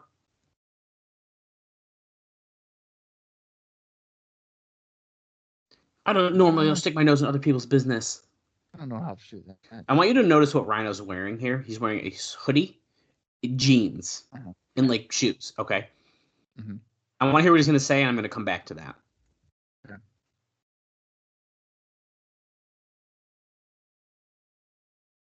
We almost killed each other in the 6 Sides of Steel.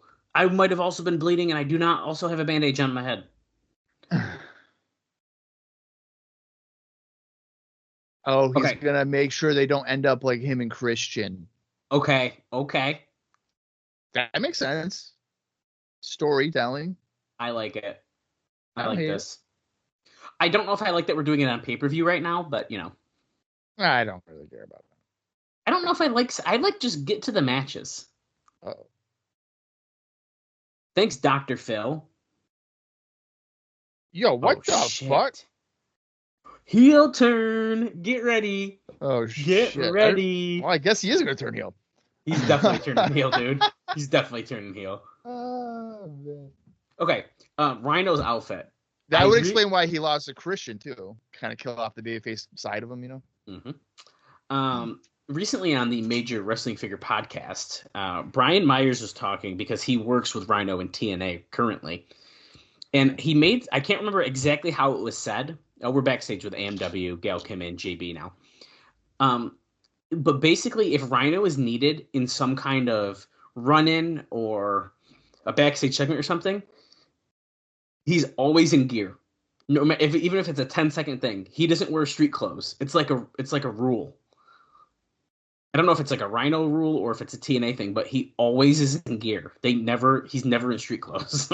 If there's a physical altercation, Essentially, if you see Rhino on screen, he's in gear to the point where on screen. Okay. They made a point that after someone passed and they did a 10-bell salute or something, he's in his gear. Huh. But It's kind of wasn't. Yeah, I just think it's funny. That's interesting. Boys, take a look right here. I hope there's a little segment so I can scoot over and grab my heated blanket after this. I'm sure there's gonna be a video package. Look at that handlebar mustache, dude. Oh, he's about to cross the line by burning the American flag. No way. I thought this was gonna get very topical, crossing the border.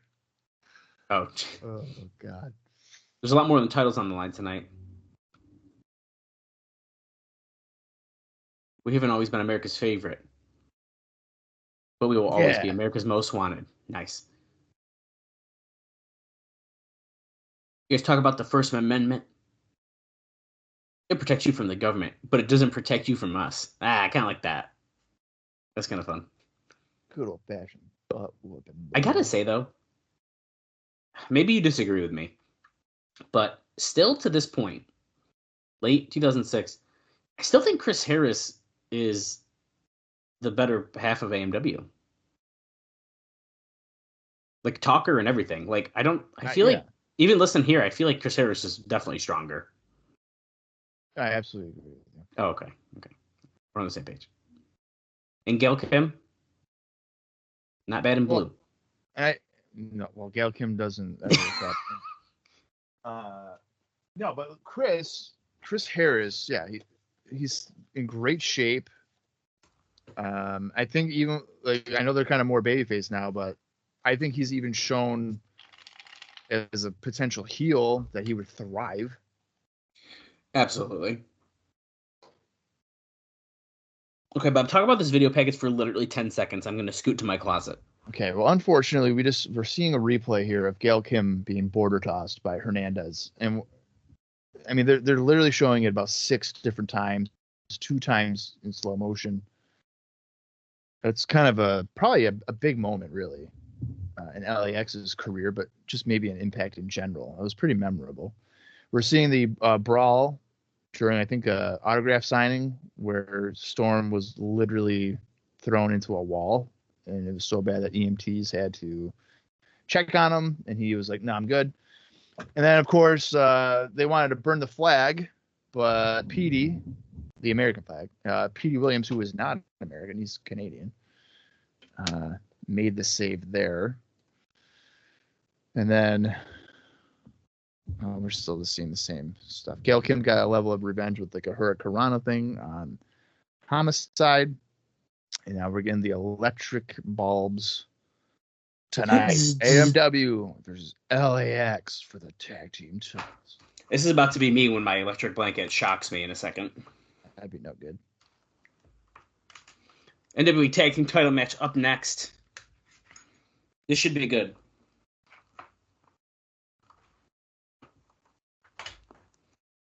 Oh, the taglines, Bob. Violence and brutality equals tag team champions.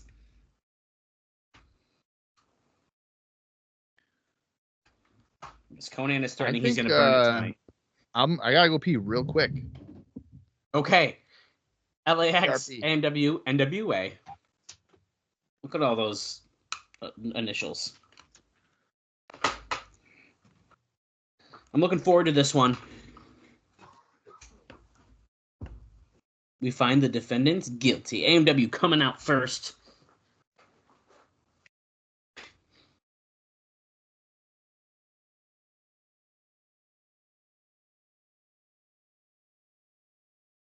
America's Most Wanted, AMW. Coming out here we go, Kim.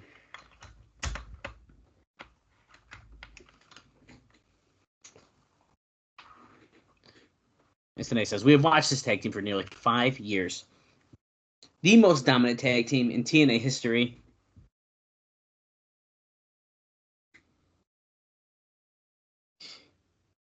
He says, I've never seen Chris Harris and James Storm on the same page as he has seen now.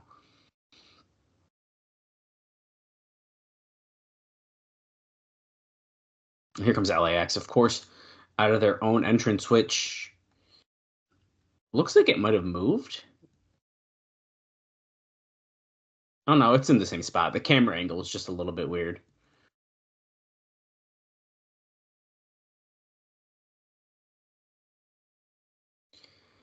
Let's see. Are we going to immediately start brawling? Are we going to wait to actually get in the ring? I don't know. Looks like we're actually getting into the ring, so. Of course, Conan does have that torch and American flag with him still, so we're definitely going to be talking about that again here soon.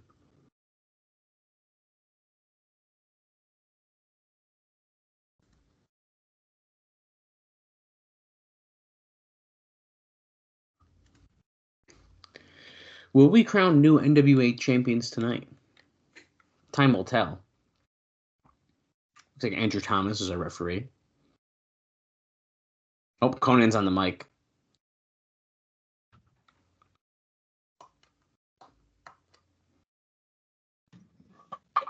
Tonight, TNA and Jim Cornette, hope that you can understand the legal ramifications if you infringe on our constitutional rights. We are protected by the First Amendment. We will desecrate this flag.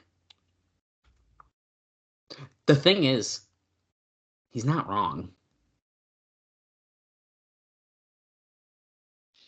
I mean, he can do it.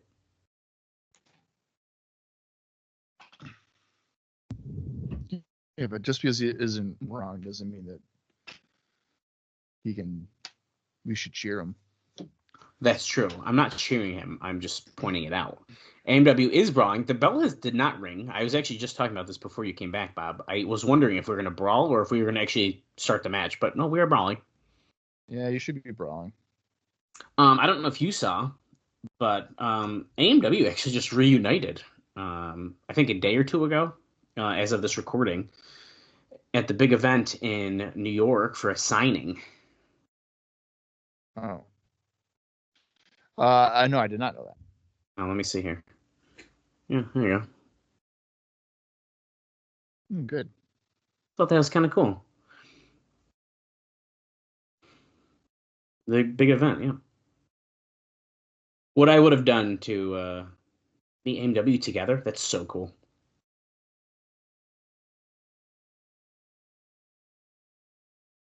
Oh, shit. Homicide getting tossed to the floor and nearly dying. Hernandez kind of got him.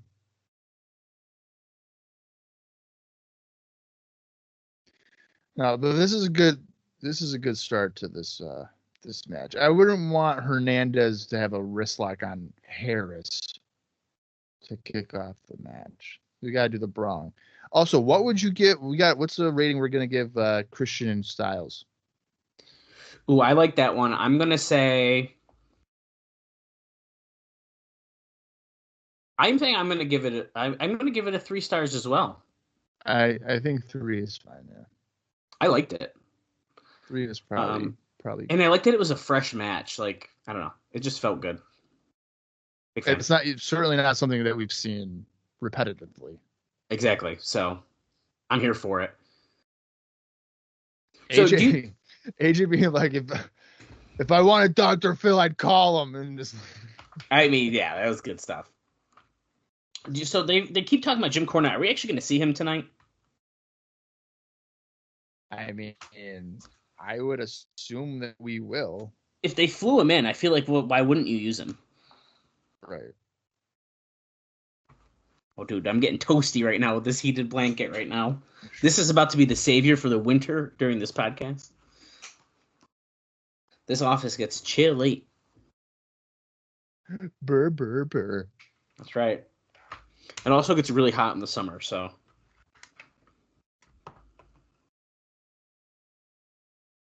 Hernandez choking Chris Harris in the ring, but Harris is on his feet, got some elbows to the midsection. Hernandez breaking up. He hits Homicide off the apron. Well, Homicide didn't fall, but he's trying to hit him off the apron. Trying to get that hot tag with James Storm, but Hernandez able to stop him, driving him into the LAX's corner.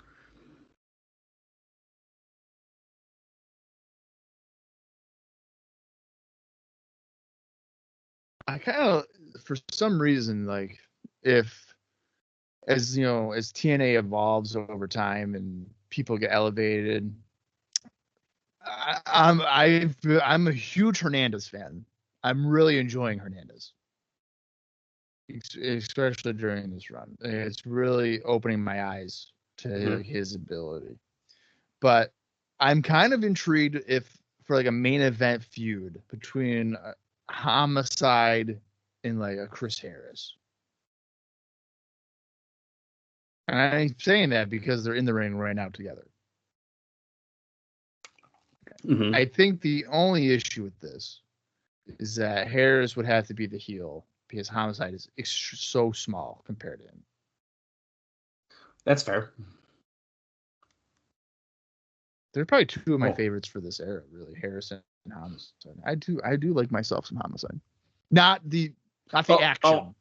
The person. Well, Harris just gave Homicide a spine buster. So, commercial. And we're back.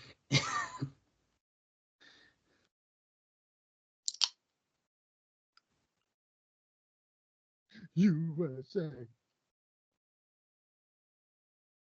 Hernandez, man.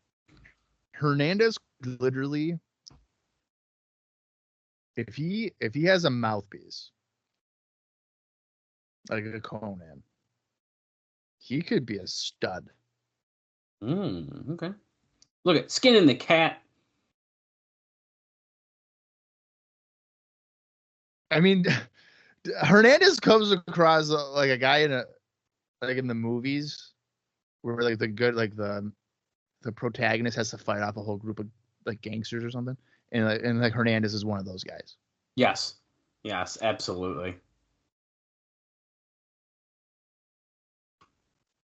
1, 2. I think Andrew Thomas just gave them a time cue. I think I heard 5 minutes. Oh, good for him. Well, here, look at the time and see if we go 5 more minutes. We're at 41 minutes exactly. Hour 41, I should say.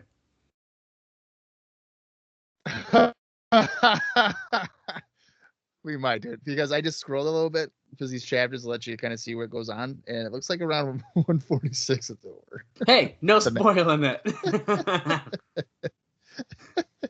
That's funny. I actually forgot we could literally have done that, but suplex to Hernandez by Chris Harris. 1, 2, no. Oh, I definitely, for some reason, thought that was a 3. Okay. Tornado DDT by Homicide. Looks like structure for this match is non-existent in the sense of like tags, which does not bother me. The feud certainly allows for it. Homicide barely getting over Storm in the corner. Yeah. That's weird. No, that's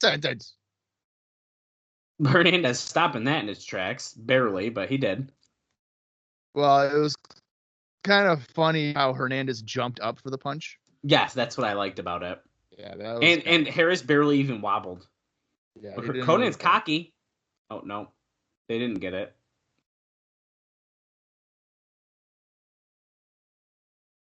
Now I'm looking at Conan. That dude's got to be warm. He's got like a hoodie on underneath that tan like jumpsuit outfit. Dude's looking warm. I could use that right now. Homicide with a splash from the top on James Storm, going for the cover. Harris breaking it up.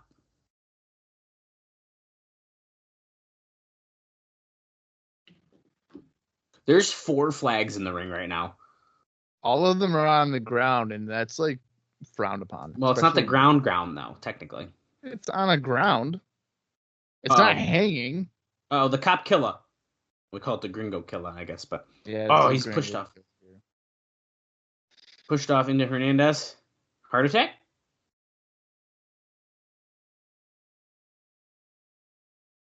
The southpaw connects.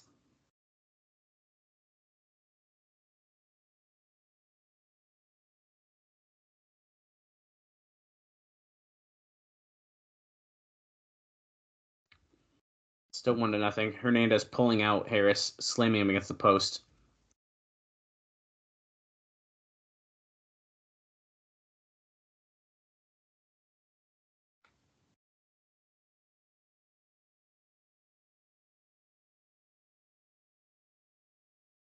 Oh, well, and Seguri making Hernandez tumble a little on his feet. And here comes Harris off the top of the clothesline. You hear that person yell? Yeah, I don't think that was Gail. No, it's the girls behind her. It's the two it was girls not on the Gail. right behind the ring post there. Here we go. Did that sentence. Bam. Oh, there it is. Even though Harris nearly just broke no. his leg. Oh, Conan. Okay, they would have had it. Conan going after Gail there for a minute. Oh, what was it? The blowtorch. Oh, blowtorch. Oh shit. 1, 2, and he got him. Damn. He hit him with a blowtorch. Unbelievable. LAX getting the win, retaining those NWA tag team titles.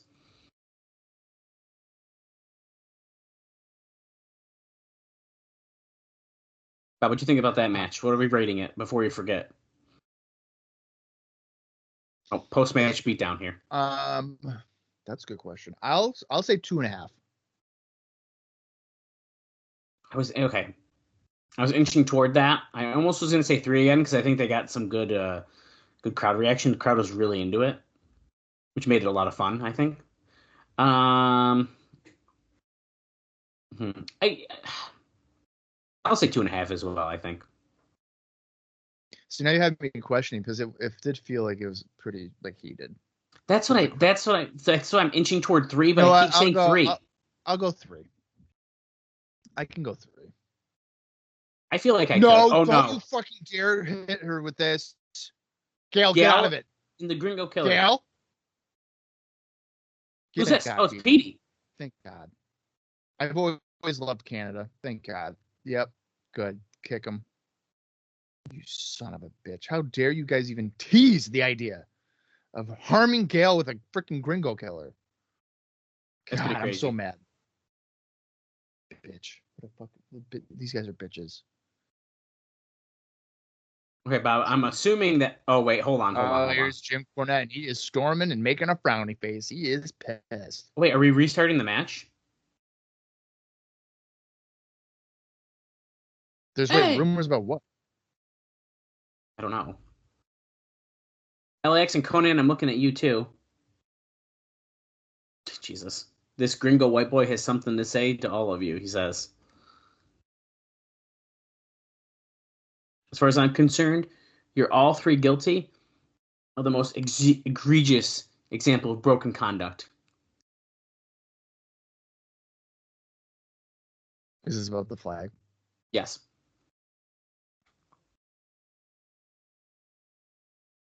I don't know if you're really that bitter.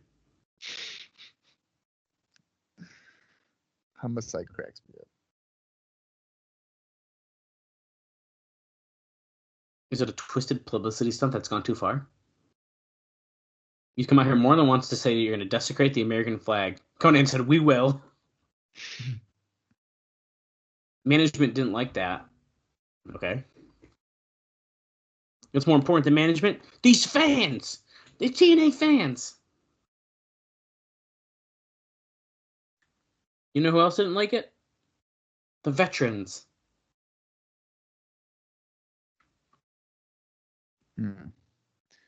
Now, when he's saying veterans, he doesn't mean like TNA veterans. He means Army veterans and stuff like military veterans. True. Norman Smiley is in backstage being like, I'm pissed.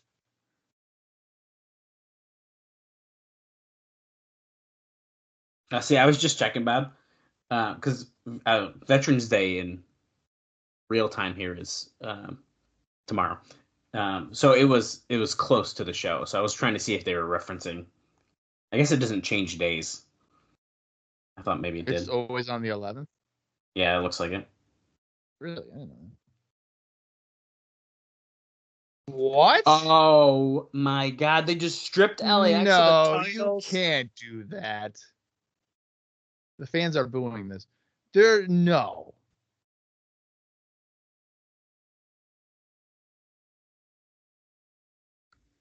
Hmm.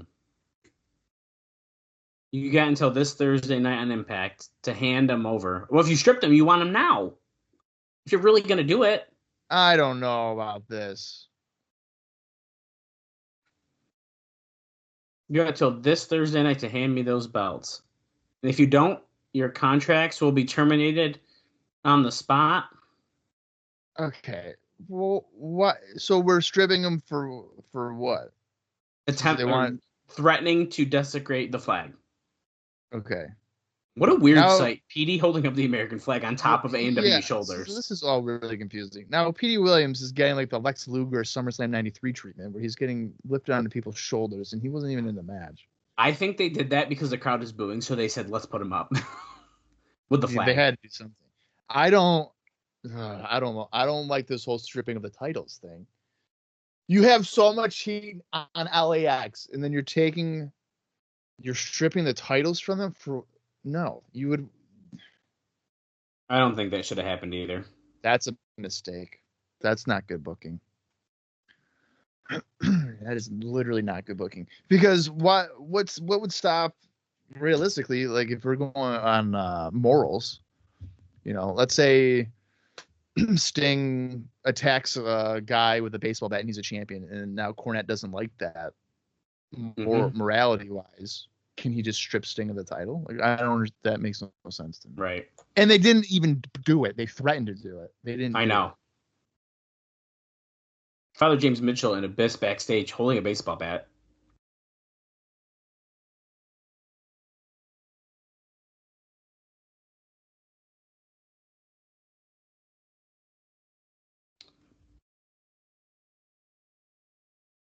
What? Mitchell's talking about Sting when he was an icon or whatever, that he was thriving when all like the evils were going on. He doesn't think any of that has changed. I don't know what he's talking about. Oh, Bob, we just need at least a two. At least a two. Oh shit, man. That's your minimum. I don't know, man. The way I'm nervous. I don't think I've ever watched Genesis 06 in its entirety, and I certainly have never seen this match. So I don't know. I don't know what I'm going into here. It's on the back of the DVD in case you guys need a reminder. So how bad can it be? Could be pretty fucking bad. Could be pretty bad. Yeah, because if anybody's wondering about my written reviews, I did all the impacts. I didn't watch the pay-per-views. I had other people that had reviews for those that I used. Okay, Bob, I just noticed something else really weird. What? On the back of Bound for Glory, NWA World Heavyweight Title match. Steel cage for the NWA World Tag Team Title match. On the back of Genesis, it just says World Heavyweight Title, World Tag Team Title. No NWA reference. Interesting. Very interesting. Their spout is going to represent honor. Okay, Bob, does Sting keep his cool-ass look, or is he just going to go back to regular Sting? Regular Sting. I'll be so sad. I like the new look so much. Are you talking about like just the face paint? Both the gear and the paint.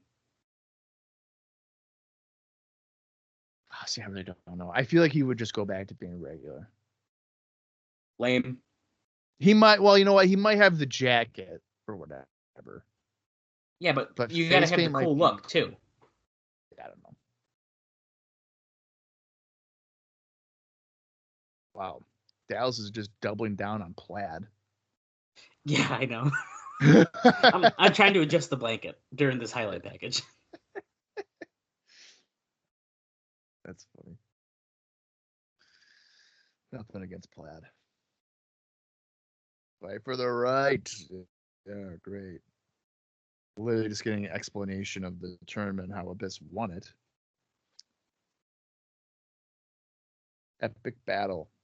AJ Styles, who's now a jerk, is going. He went against Abyss. Abyss, of course, won. That was the beginning of the heel turn when he lost against Abyss, probably. But you know what's funny is that if AJ is turning heel, and he was like kind of condemning Sabin for being a heel, but now they're both going to be heels. I feel like that's always how it is. It's always like, why are you so bad? And then it's like, oh wait, I'm also going to be bad now. Yeah, like, oh, that's fun. I am too now. And then they always like team up with the person that they were just in like bloody matches with. Right. It's coming up next at Genesis. You can even see the faces in these graphics. I think that's why I don't like them. Nearly 60 years of history and tradition. The NWA World Heavyweight Championship. I'll tell you guys right now, the NWA title, specifically after TNA kind of stops using it, doesn't do shit for a long time. And now it's back to just not doing anything. Well, I mean, that's not entirely true. Adam Pearce and Colt Cabana had a nice little 7 levels of hate. What 8, 2 people watch it? I watched it. 1. We're seeing the tail of tape, by the way. I don't know anybody else that's watched it, so I guess it doesn't. I can't do. I mean, you're not wrong though, because didn't Adam Pearce have it for like wicked long? He was the face of the NWA for several years. Yes. Yeah, but what was the NWA? Like NWA Hollywood and that kind of stuff? Yeah, I mean, it was pretty much just that. From what I can remember. Yeah. Because I don't think I heard about it ever again until Nick Aldis had it. Yeah, so like when Billy Corgan got it, I think it kind of became its own thing again, and then it still had like subsidiaries to it. But when Adam Pearce was doing it, there was several subsidiaries. There wasn't like a main one. Did Aldis beat Pearce for it? Who did he beat it for it? I don't even know if I know. Or was he just given it? That's a very good question. I don't think Aldis would have beat him for it. Because Pearce... I'm going to Wikipedia. I'm going to go to fucking Cage Match, because I have no idea. Because when I think of like the NWA title and Adam Pearce, I only think of like Colt Cabana in that feud. I should probably just go to titles. That'll be a lot quicker. All right. So Adam Pearce is a 5-time NWA World Heavyweight Champion. Oh, hell yeah, dude. This thing's got the cool gear on. His paint's not as cool, but it's a little different. I accept it. Why does it even say...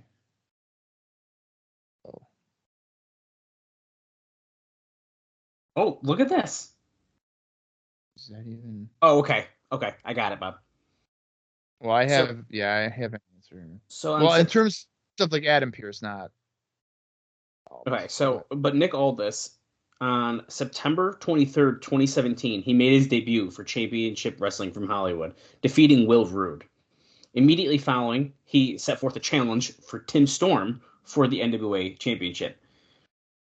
And he actually ended up retaining it in that match in November. And it was the first title match under the new NWA regime by Billy Corgan. So then on December 9th, he ended up winning the title. From Storm, after he lost on November 12th. So he got it December 9th, and I feel like he had it forever, until Power. Well, until Cody beat him at All In. Oh, I don't really count that. Yeah. What? I mean, I don't count it in the sense of like. I mean, it does though. He beat him. No, no, I'm not wording it right. Cody absolutely wins it and whatever, but I don't know. Like that is like a side story in the NWA thing to me because like Cody's it just doing is. that because of his dad and like Yeah, I know. that type of thing. By the way, our match has started and we're brawling in the crowd. Sting Irish whipping Abyss against one of the wooden walls. I went above the bleacher and he's slamming his head against the guardrail. Sting's looking good. I love this outfit. It's so cool.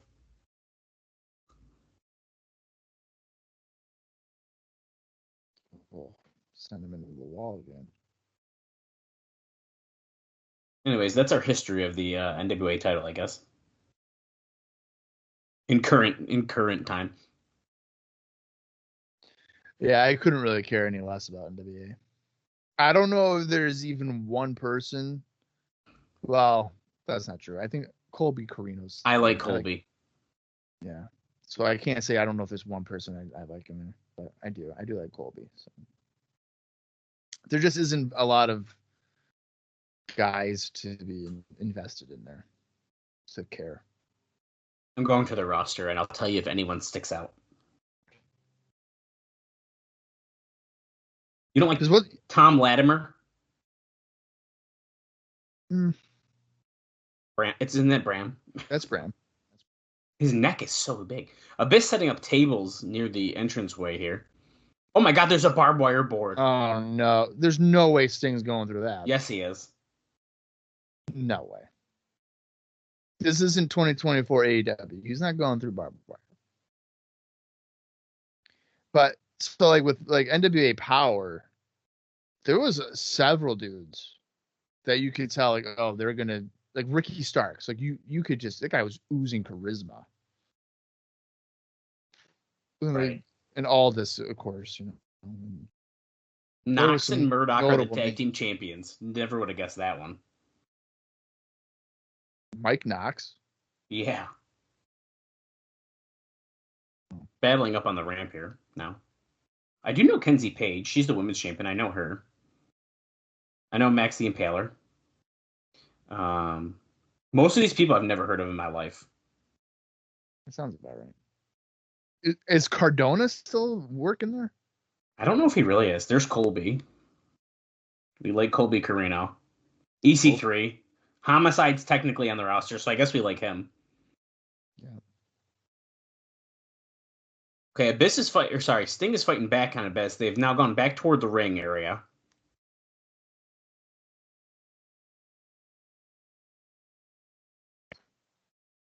Sending Sting into the ring.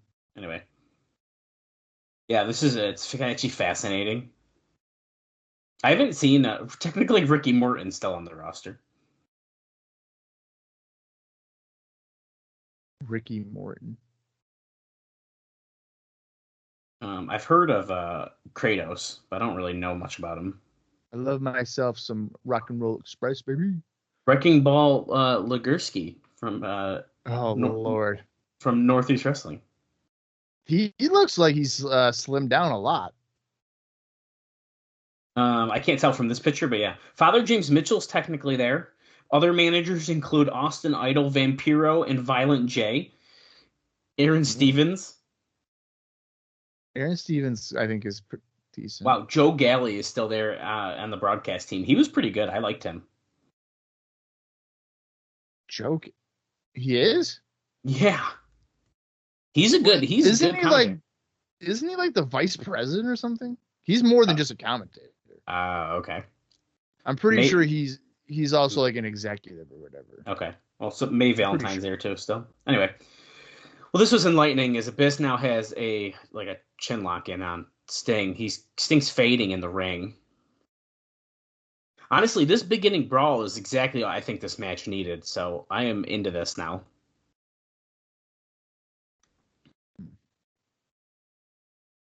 Sting going for the Stinger Splash. Hits it. Going for it again because Abyss is groggy. He's facing his back. Kicks the back of the leg. Can he take the monster off his feet?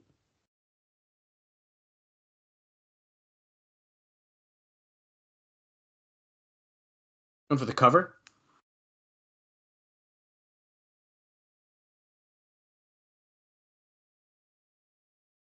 Pinfall attempt did not work, but Sting's climbing to the top here. Sting trying to be a high risk, high flyer. Yeah, well, this is up there with him. No. It's just like every time Ric Flair would go to the top rope, he'd just get thrown off. Yeah, I mean, he has hit it like a couple of times, and every time he's ever hit it, I'm always just like, this isn't right. Big splash by Sting off the top, but Abyss's shoulder wasn't down. It's funny because it makes sense why the ref is like, your shoulder's not down, by the way, and he like hits him, and then, but it's like, man, it kind of takes me out of it for a second. Like, then don't count it, I guess. I get it. I just wouldn't. Just don't count. Yeah, I wouldn't have the referee actually put the guy's shoulders down because at that point you're kind of cheating. Well, the way that Rudy did it was kind of interesting because he tapped it like, see, his shoulder's not down, which also kind of signaled for Abyss to put it down. Yeah. NWA title in the ring, going to hit Sting. He ducked it. Oh, he countered that, and he's going to hit the Scorpion Deathlock. Let's go. The crowd's going nuts. No way. No, okay. Can we keep in mind, we didn't mention this yet, on our primetime special, if you missed it, Abyss tapped out to the ankle lock and in kayfabe that was 3 days ago. Right. Okay, well, he got the rope, but I'm just pointing out, he did just lose by a submission that is on his lower body. So the Scorpion Deathlock should theoretically be quite effective. Sting has the title, and the referee is telling him you can't use that. Oh my God, he threw him out of the way. Oh my God, the black hole slam. Is Sting trying to go to his dark side and use the title? Sting took that black hole slam real nice. That was very good. That was really good. I thought it was going to win right there. Dude, I actually would have loved that. That would have been a sick, like, oh my God, he counted. Sting was going to use the title, and then he hits the black hole slam and wins. That would have been awesome. Going for a choke slam on Sting. Bring him to the barbed wire. Oh, he's hitting Abyss with elbows, but Abyss ducked one of them, and he hit Rudy, who's behind him. That was a good ref bump. I'm saying it. I liked it. Mitchell going under the ring. Bag of thumbtacks. It is an Abyss match, after all. We could play Abyss bingo, just like the Jeff Jarrett bingo. You what? Sting's at the baseball bat.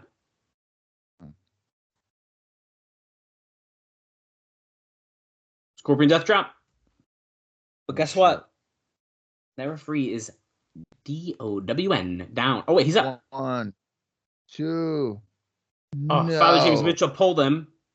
Well, he pulled him around the post, and then the ref fell on the other side. That was kind of funny.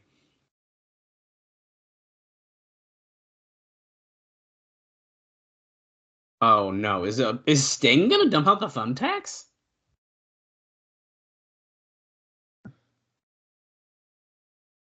How many times in Sting's career up until this point is he doing thumbtacks, Bob? He ain't doing thumbtacks. And I like how Don West is like, it's almost as if he knows. Well, he's putting him out, though. Put the tacks out. I'm like, well, of course he does. Uh-oh. Okay, he's rocking Abyss. No way. Oh my God. He just chokeslam Sting onto the tacks. Bob goes, he ain't taking it. Back. Bare back. Not t-shirt, nothing. Holy shit. Big respect there, dude. For sure. I was not expecting that. One for the cover. 2. He kicks. Out. Oh, and he's fucking fired up. How does the referee not notice there's tacks on the ground and that Abyss is covering Sting? He's clearly used them. That should be a disqualification. It's not a disqualification. He put him onto something. He didn't hit him with something. So if you throw somebody through a table, that's okay? I think so, yeah. What the fuck kind of rule? Drop toe hold, Abyss into the thumbtacks. Scorpion Death Drop. Death Lock. Turn him into the tacks. Dude. Does he do it? Oh, he went the wrong way. Yeah, you got to put him in the tacks. Oh, no. I mean, the referee doesn't see it, but Abyss is tapping again. I don't like that either. Maybe Once he's doing again. that trick Sting. Uh-oh. The ref moved and Jim Mitchell's in the ring. Oh, he's putting the deathlock on Jim Mitchell. Oh, my God. Oh, God. Oh, God. It's so funny. He's acting like he's going to barf out of because of the pain.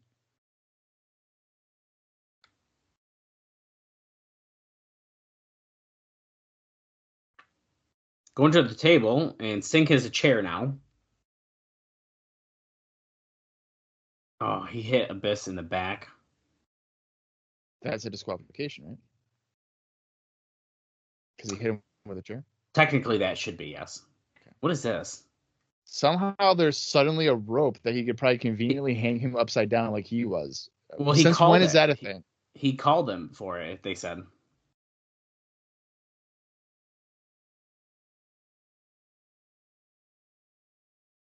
Yeah, but when has there ever been a rope like that? Just conveniently at ringside?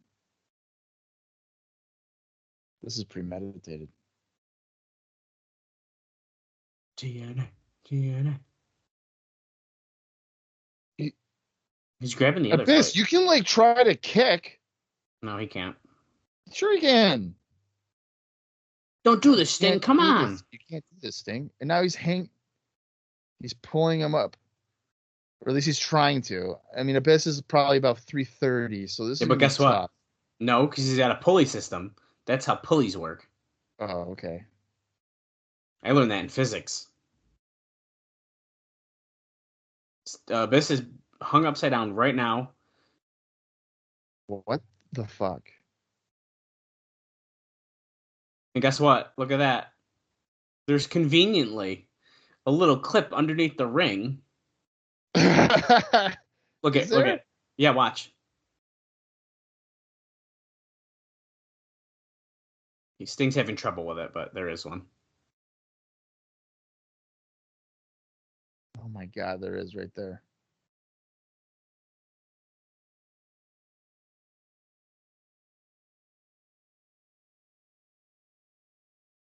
Okay. Oh, so I think what are we doing? I think someone's helping Sting. Oh, there we go. Okay, he's got it connected. The referee's watching this right now. Abyss upside down and Sting using his steel chair on his back. What are we doing here? Jim Cornette. We're allowing this? Oh! He just hit him right in the head. How is the referee not immediately just... He's telling somebody to get him down because he can't do it. At least he delicately put him down. That was really nice of him. And he didn't drop him on his head. He'll smash him in the head with a chair, but he won't just drop him down out of the pulley system. Rudy wants this to stop so they can actually continue the match, but Rudy also did not just disqualify Sting for doing that.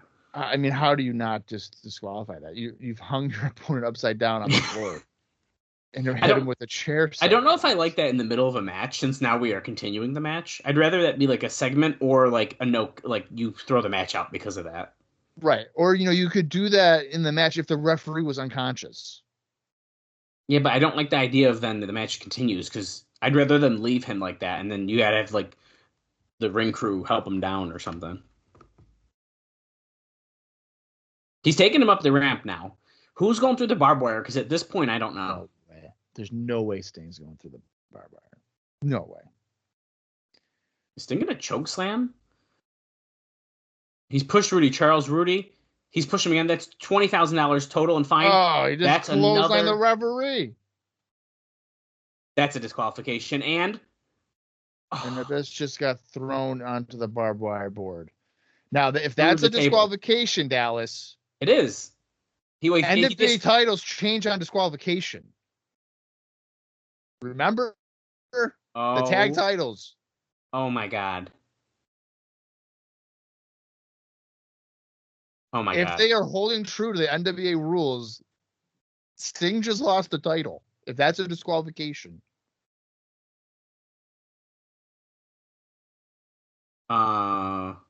Can we get like some word on that right now? Yeah, we got to get a clarification here.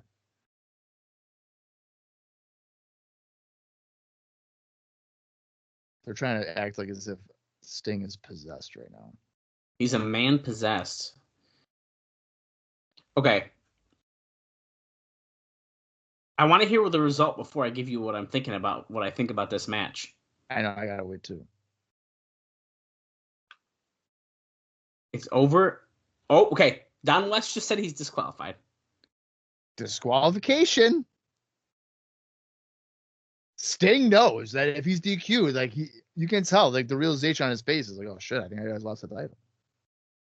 Sting's like, oh shit.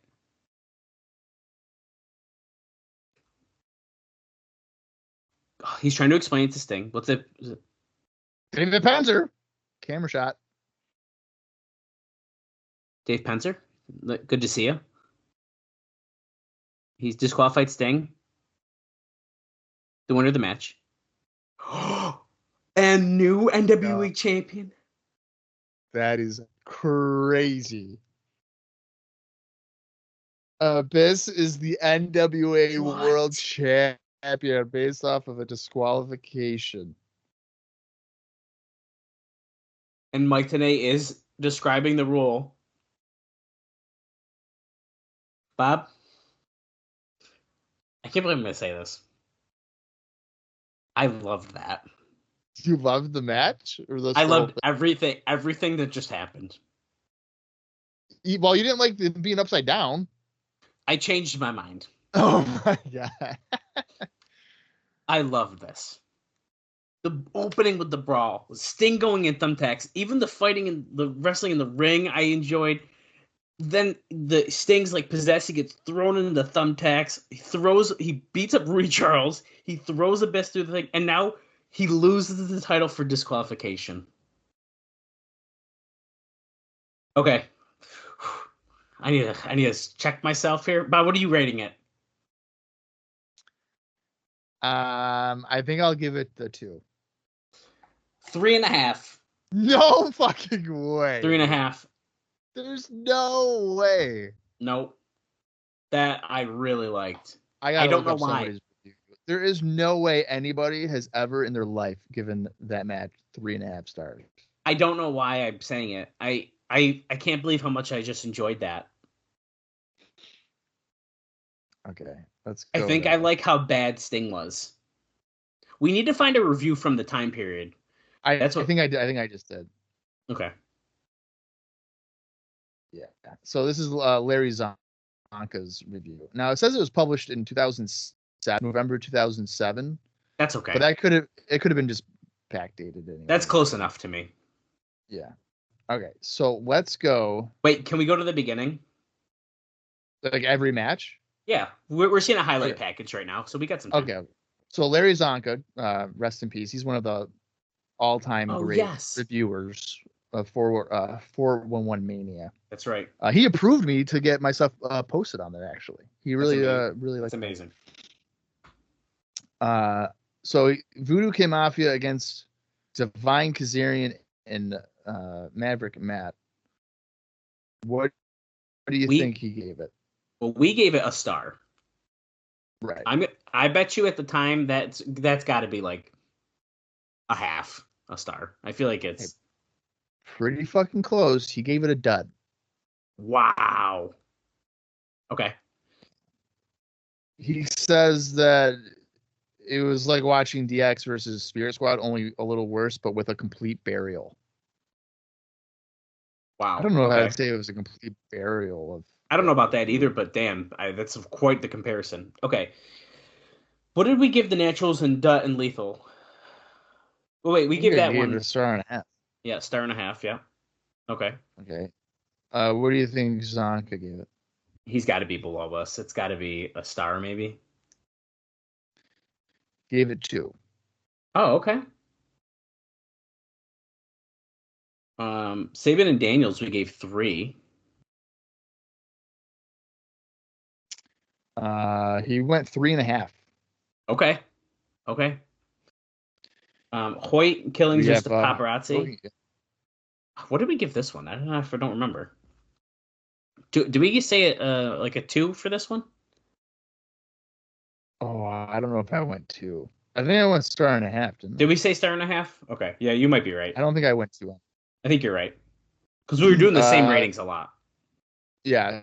Zonka gave it 1 star. That's fair. Styles and Cage, I think we also gave. I think I gave it a 3, didn't I? We did. We both gave it a 3. He went 3 3/4.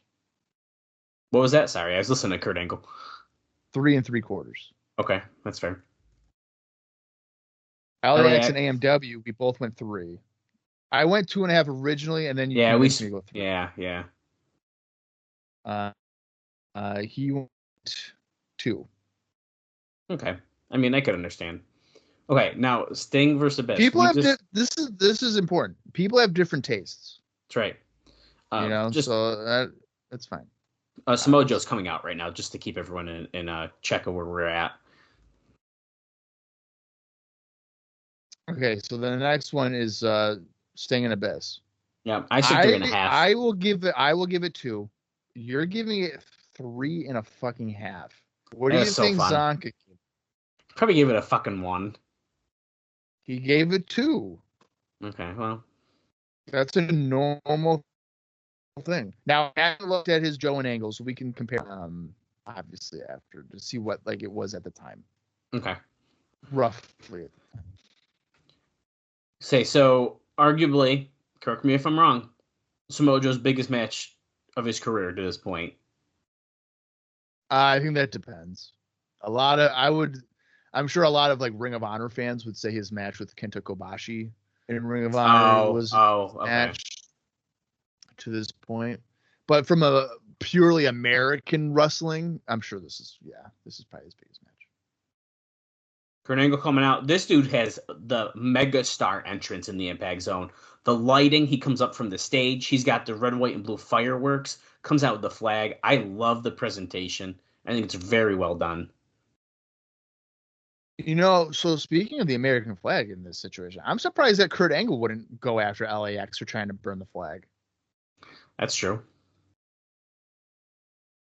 That could be maybe a TV feud. Okay, listen, I'm not trying to be that guy.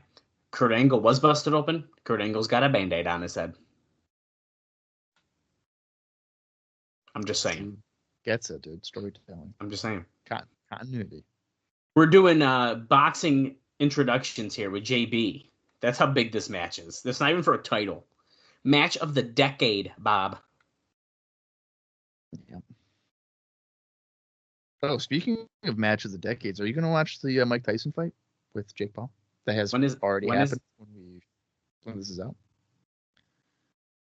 When is it? Well, today's what, the 10th, so that would be next Saturday. If you remind me, I'll put it on and we can talk about it. But I don't think I was going to go out of my way for it. But if I'm not doing anything, I'll throw it on. It's on Netflix. That's why. Why not? And no additional charge, which I'm surprised. I'm surprised they don't try to like. It's smart, is what it is. If it was on like HBO or something, they'd probably be like $20 though. Still, but fucking watch. Well, they're about to start doing that for AEW pay-per-views, and it's gonna be discounted, and I can't fucking wait. Oh, that's right, through Max. Mm-hmm. Samoa Joe looks pissed. By the way, 230 for Angle at this point. I missed what Joe's weight is. Okay, well, if Angle's 230, Joe's got to be at least 280. To what? 280. I was gonna say 270 even. So I totally missed what they said. So I can't confirm, but I wonder if there's. Dude, the crowd is on fire. I mean, everybody's standing. We're at 2 hours, 22 minutes, and 30 seconds. The bell just rang 2 seconds ago. The match is on. I have to pay attention. I don't think I've watched this match in full ever. Any of them, really. Because I don't remember them. They're already chanting "This is awesome." And they've just hooked arms. It's a dream match, dude. Decade dream match. Angle's got his arms wrapped around Joe. He's backed him into a corner, and Earl Hebner has split them up.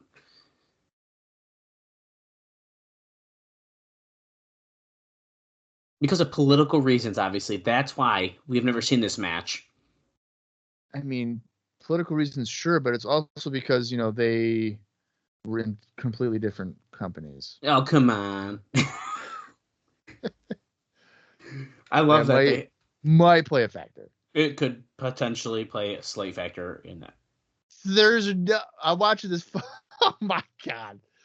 They're saying that's a completed pass. It hit the ground. It bounced into the guy's arms. Okay, sorry. Oh my God. That is horrible. These referees are atrocious. Joe stomping Kurt Angle.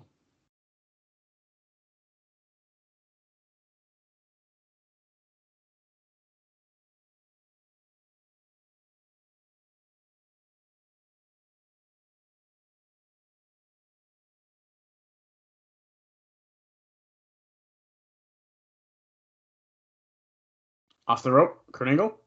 Overhead belly-to-belly suplex to Samoa Joe.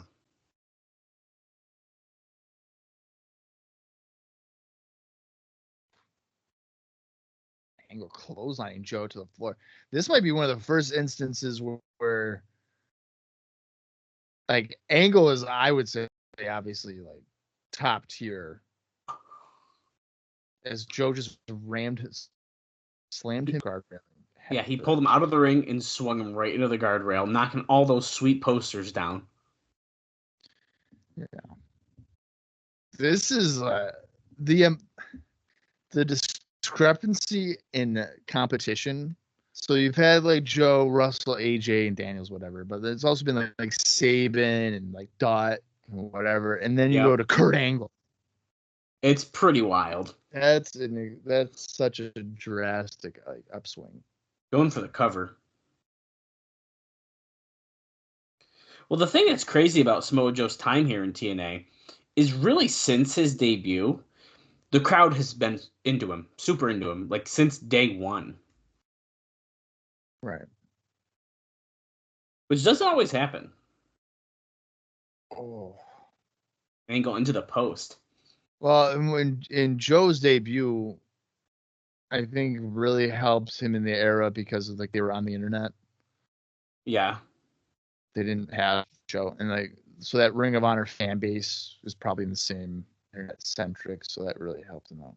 Holy Suicide crap. dive to send Angle into the railing. It was an elbow, really. Yeah. That's a good point. Go to commercial, but we're back.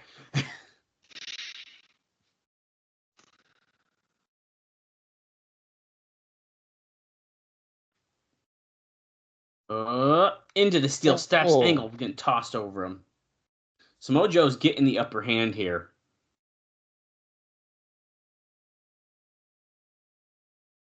Joe. Joe is like in Hebner's face. Could you just imagine Earl Hebner taking a fucking muscle buster or something? He's about to get hit at some point. I guarantee it. Oh, I'm sure there will be a ref bomb.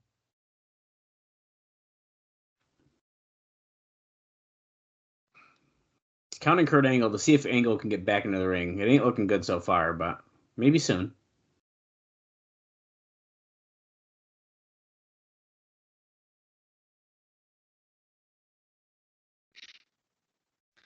If you hit me, it's over.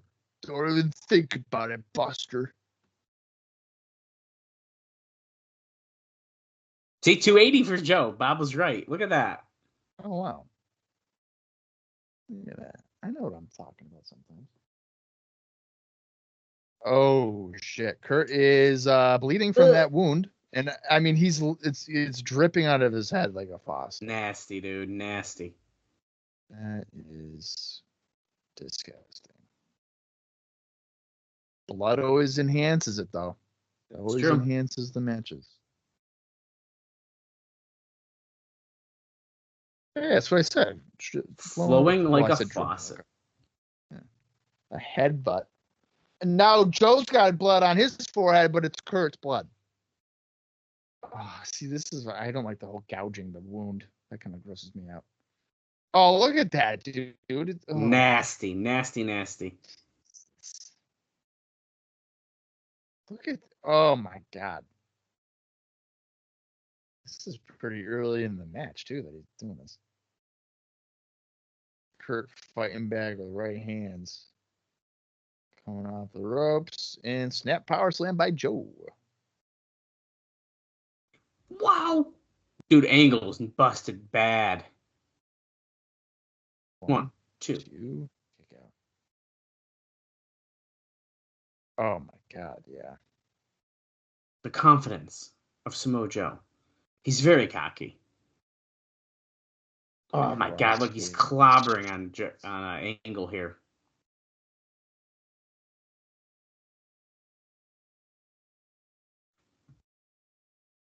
Let's go, Joe.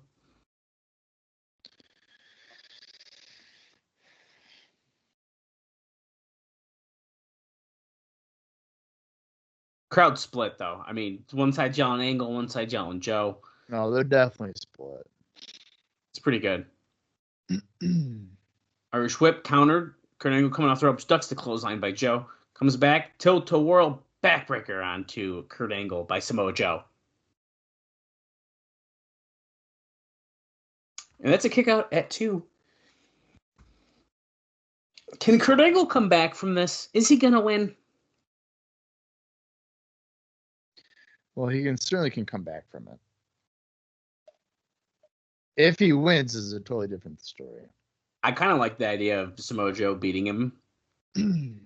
That's what I mean. I feel like you have to. Here's the thing. His first match, he already technically won. Have Joe beat him in this one. They can do a rematch and trade the wins at the next one. Right. Yeah, but I think Joe should win the first showing. Yeah, I think so too. Angle grabbing Joe around his neck there while he's up on the top, but Joe being able to pick him up. Is he going to slam him down? No, Angle hits a tornado DDT. 1, 2. No.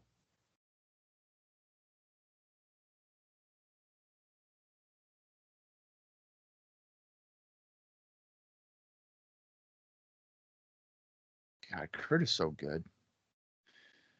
I'm really glad that we started this podcast and we've gotten to this point where I can enjoy Kurt Angle on a weekly basis. That's fun. Yeah, I think it's great. It's been a long journey.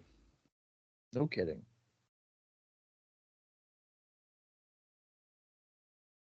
The slugfest. We're what's the word? I just messed up. My brain didn't work. Trading punches, not chops. We're going back and forth, but German. Oh, he held on. Hanging on. Elbow. Put a German. And he's hanging on.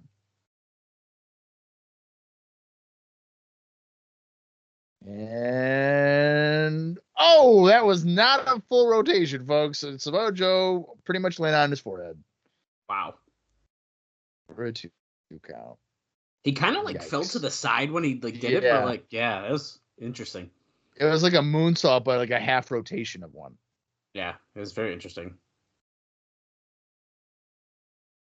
Angle circling him in the ring. He hasn't pulled down the straps yet, so he's not super business. Let's say Angle slam, but I don't know what they're going to call it, though. That was an arm drag. Huh? Oh, you mean like the move? Yeah, in TNA, what are they going to call it? I don't know. Well, didn't they say the Olympic slam? Oh, they might have. Little kick on the side of the head there by Joe. Is he about to set up for the Muscle Buster? No one's kicked out of the Muscle Buster. Well, he's setting up for it. He's got Angle up. Drops him down. Oh, my God. 1, 2. And fucking Kurt kicked out. Wow.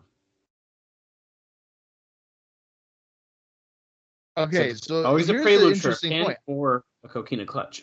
It usually goes into the clutch, though. He doesn't go for the pin. He usually hits that and then goes into the choke. Generally, yes. Yeah.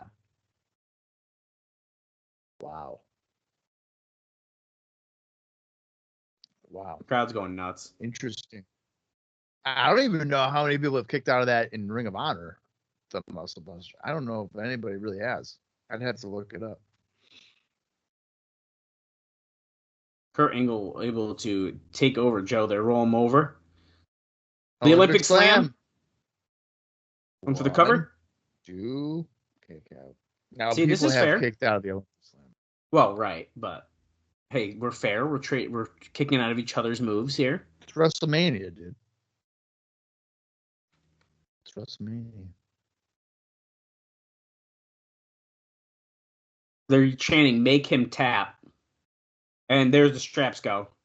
I can't envision Samoa Joe tapping out.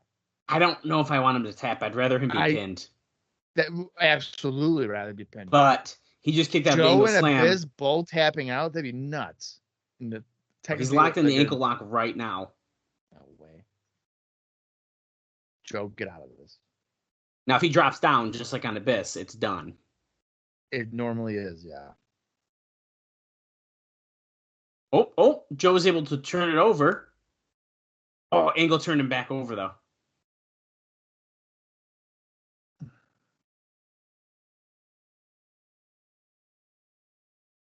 Dude, it's locked in good. Oh, Joe? But Kurt Angle's able to hold on. Oh my God, what a counter to the clutch. That was a great counter. He doesn't have the body scissors fully locked in, though. No, that's really important to note. But Angle's fading. He's lost a lot of blood. Quite a bit, yeah. Oh, no. Is he? No. No, Look like girl wanted to call it. He's countering to the ankle lock. Oh, shit. That's why he didn't have it locked in all the way. So, back into the ankle lock. No way. There's no fucking way, Dallas. He's not tapping out. He might. Could he? I don't know. You don't really pass out in an ankle lock. You can. You could? Okay. Sure you could. Maybe they'll do that then. If you were to snap my ankle technically, out of pain, I could pass out from that. Oh, countered and Angle hit the middle turnbuckle. Technically, if Joe passes out, he didn't get pinned or submitted. Technically. Right, be a TKO. Olympic Slam. Oh, shit. Oh, I thought... Is he putting straps on to take him down again? He does do that. Do it. Yeah. Take your straps out again. Oh, shit. And he did it so he took him down again. That's so funny. Oh, no. He sat down. Drop down in the ankle lock. Oh, shit. Camera guys, don't fuck He's right near the ropes. Joe, get there. Oh, he tapped. Samoa Joe has officially had his first loss in TNA by tapping out to Kurt Angle. Oh, the streak is over. Oh my God. Wow. I am stunned that he tapped. I mean, even 18 years after this has already happened, I don't know if I knew he tapped. I don't think I knew that. It's crazy. I'm not even being like funny. I cannot believe he tapped. Wow. That's wild, dude. That's kind of devastating. Wait. Samoa Joe apparently asked for a microphone. Yeah, he told Hebner to give him a microphone. Angle's walking out. Oh, he's on the mic. Angle! The crowd chanted, "You tapped out." Because Joe is like a heel again. You tapped out. You tapped out. Which I don't like. I think Kurt should be the heel in this. I don't know why Joe is. You're goddamn right. I tapped out. Because I know when I can recognize that one day he was the better man today. Okay. Gotta respect that. We apologize for the language of Samoa Joe. He said damn right. He said damn again. Damn it, Angle. If you're half the man that I think you are, you'll give me a rematch. Already wants a rematch. Angle should flip him off. Fuck you. Fuck you. I don't want to. Kick him in the nuts.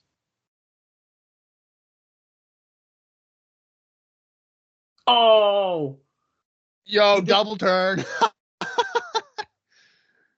damn, dude. He said, nope. He went to shake his hand, did the little on his head. Is that I think that's their attempt to double turn them to make Kurt the heel and Joe the face. I like that. That's how it should be.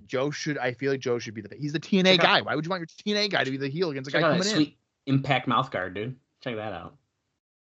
That's a great visual right there of a busted up Kurt Angle just freaking out like he just made Joe tap out. Yeah. Samoa Joe's pissed, as he should be. Okay, Bob, what would you rate that match?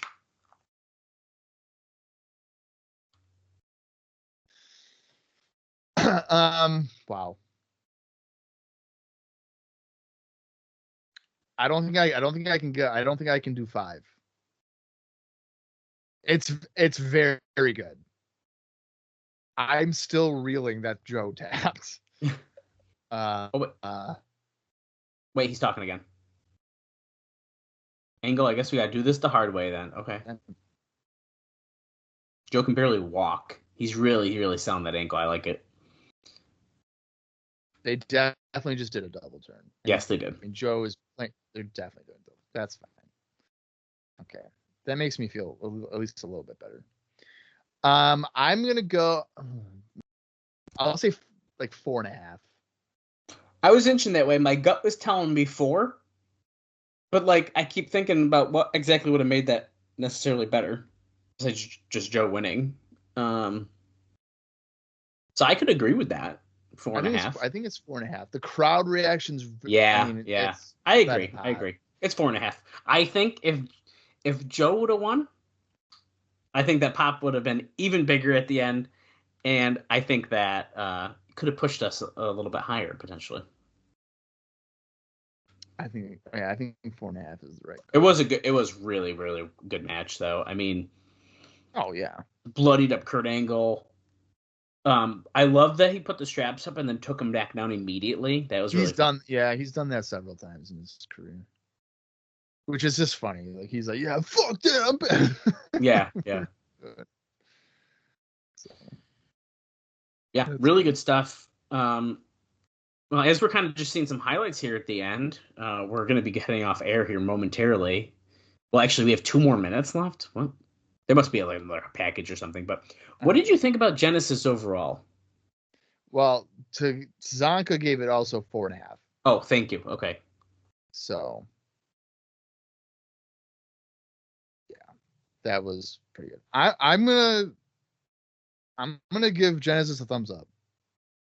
Yeah, that's the thing is, some of that undercard stuff wasn't super great, but there was a lot of really good stuff on this show. I agree. I give it a thumbs up. And even if nothing else was good, I hate to say it, but this could have been a 1-match show. It wasn't, but it could have been. Joe and Angle delivered. Cage Styles was solid. Sabin Daniels was solid. NWLAX. Yep. Sting in Abyss was enjoyable. Compared to what I expected, I thought they did very well. So yeah, I would say like the first. Well, I don't want to include Sabin Daniels. So looking at these like timestamps, I'd say the first half hour is essentially to me like the pre-show, but it's not. It's the pay-per-view. But it's just like that you're getting warmed up for the whole show. Yeah. I would say the good outweighs the bad here, so I'm going to give it a thumbs up. I agree. And we just went off the air. Yeah, really a lot of fun, I think. And now I'm excited to see what they're going to do for Turning Point next month. Our final pay-per-view of 2006, Bob. This is crazy. That's just a nutty statement. By the looks of it, so the date of this show is the 19th, if I'm saying that correctly. Turning Point is on December 10th, so a little bit of shorter turnaround. Yeah, we have 3 episodes of Impact before Turning Point. Oh, wow. Okay. I didn't expect that. I certainly didn't even realize that. And then it looks like between that and then Final Resolution, we actually have 5, so it's slightly okay. off balance. So, wow, what a show! I hope everyone enjoyed watching along with us, listening to everything we had to say about it. And of course, as always, if you are enjoying what we're doing, if you want to leave us a review wherever you listen to your podcast, that'd be greatly appreciated. But also follow us on social media. If you go to TNAcrosstheline.com, you can find all of our social pages on that link. And you can even subscribe to our YouTube channel and all that kind of stuff. Yeah. So just do it at this point. You've been stuck with us for over 4 years, 4.5 years. So you might as well support us if you've been around this long. Or if this is your first time finding the show, welcome. It could be. This could be someone's first show if they want to join us when Angle's here. And, well, he's here in a big way now. No doubt about it. All right. Well, our journey will continue with Impact. Will LAX, will they give up the titles? Jim Cornette said, you better. Considering they don't like to listen, who knows if that will be the case. So join us for Impact on November 23rd to see just what is going to go down. Until then, for Dallas Gridley, I am Bob Colling Jr., and this has been the TNA Cross the Line podcast.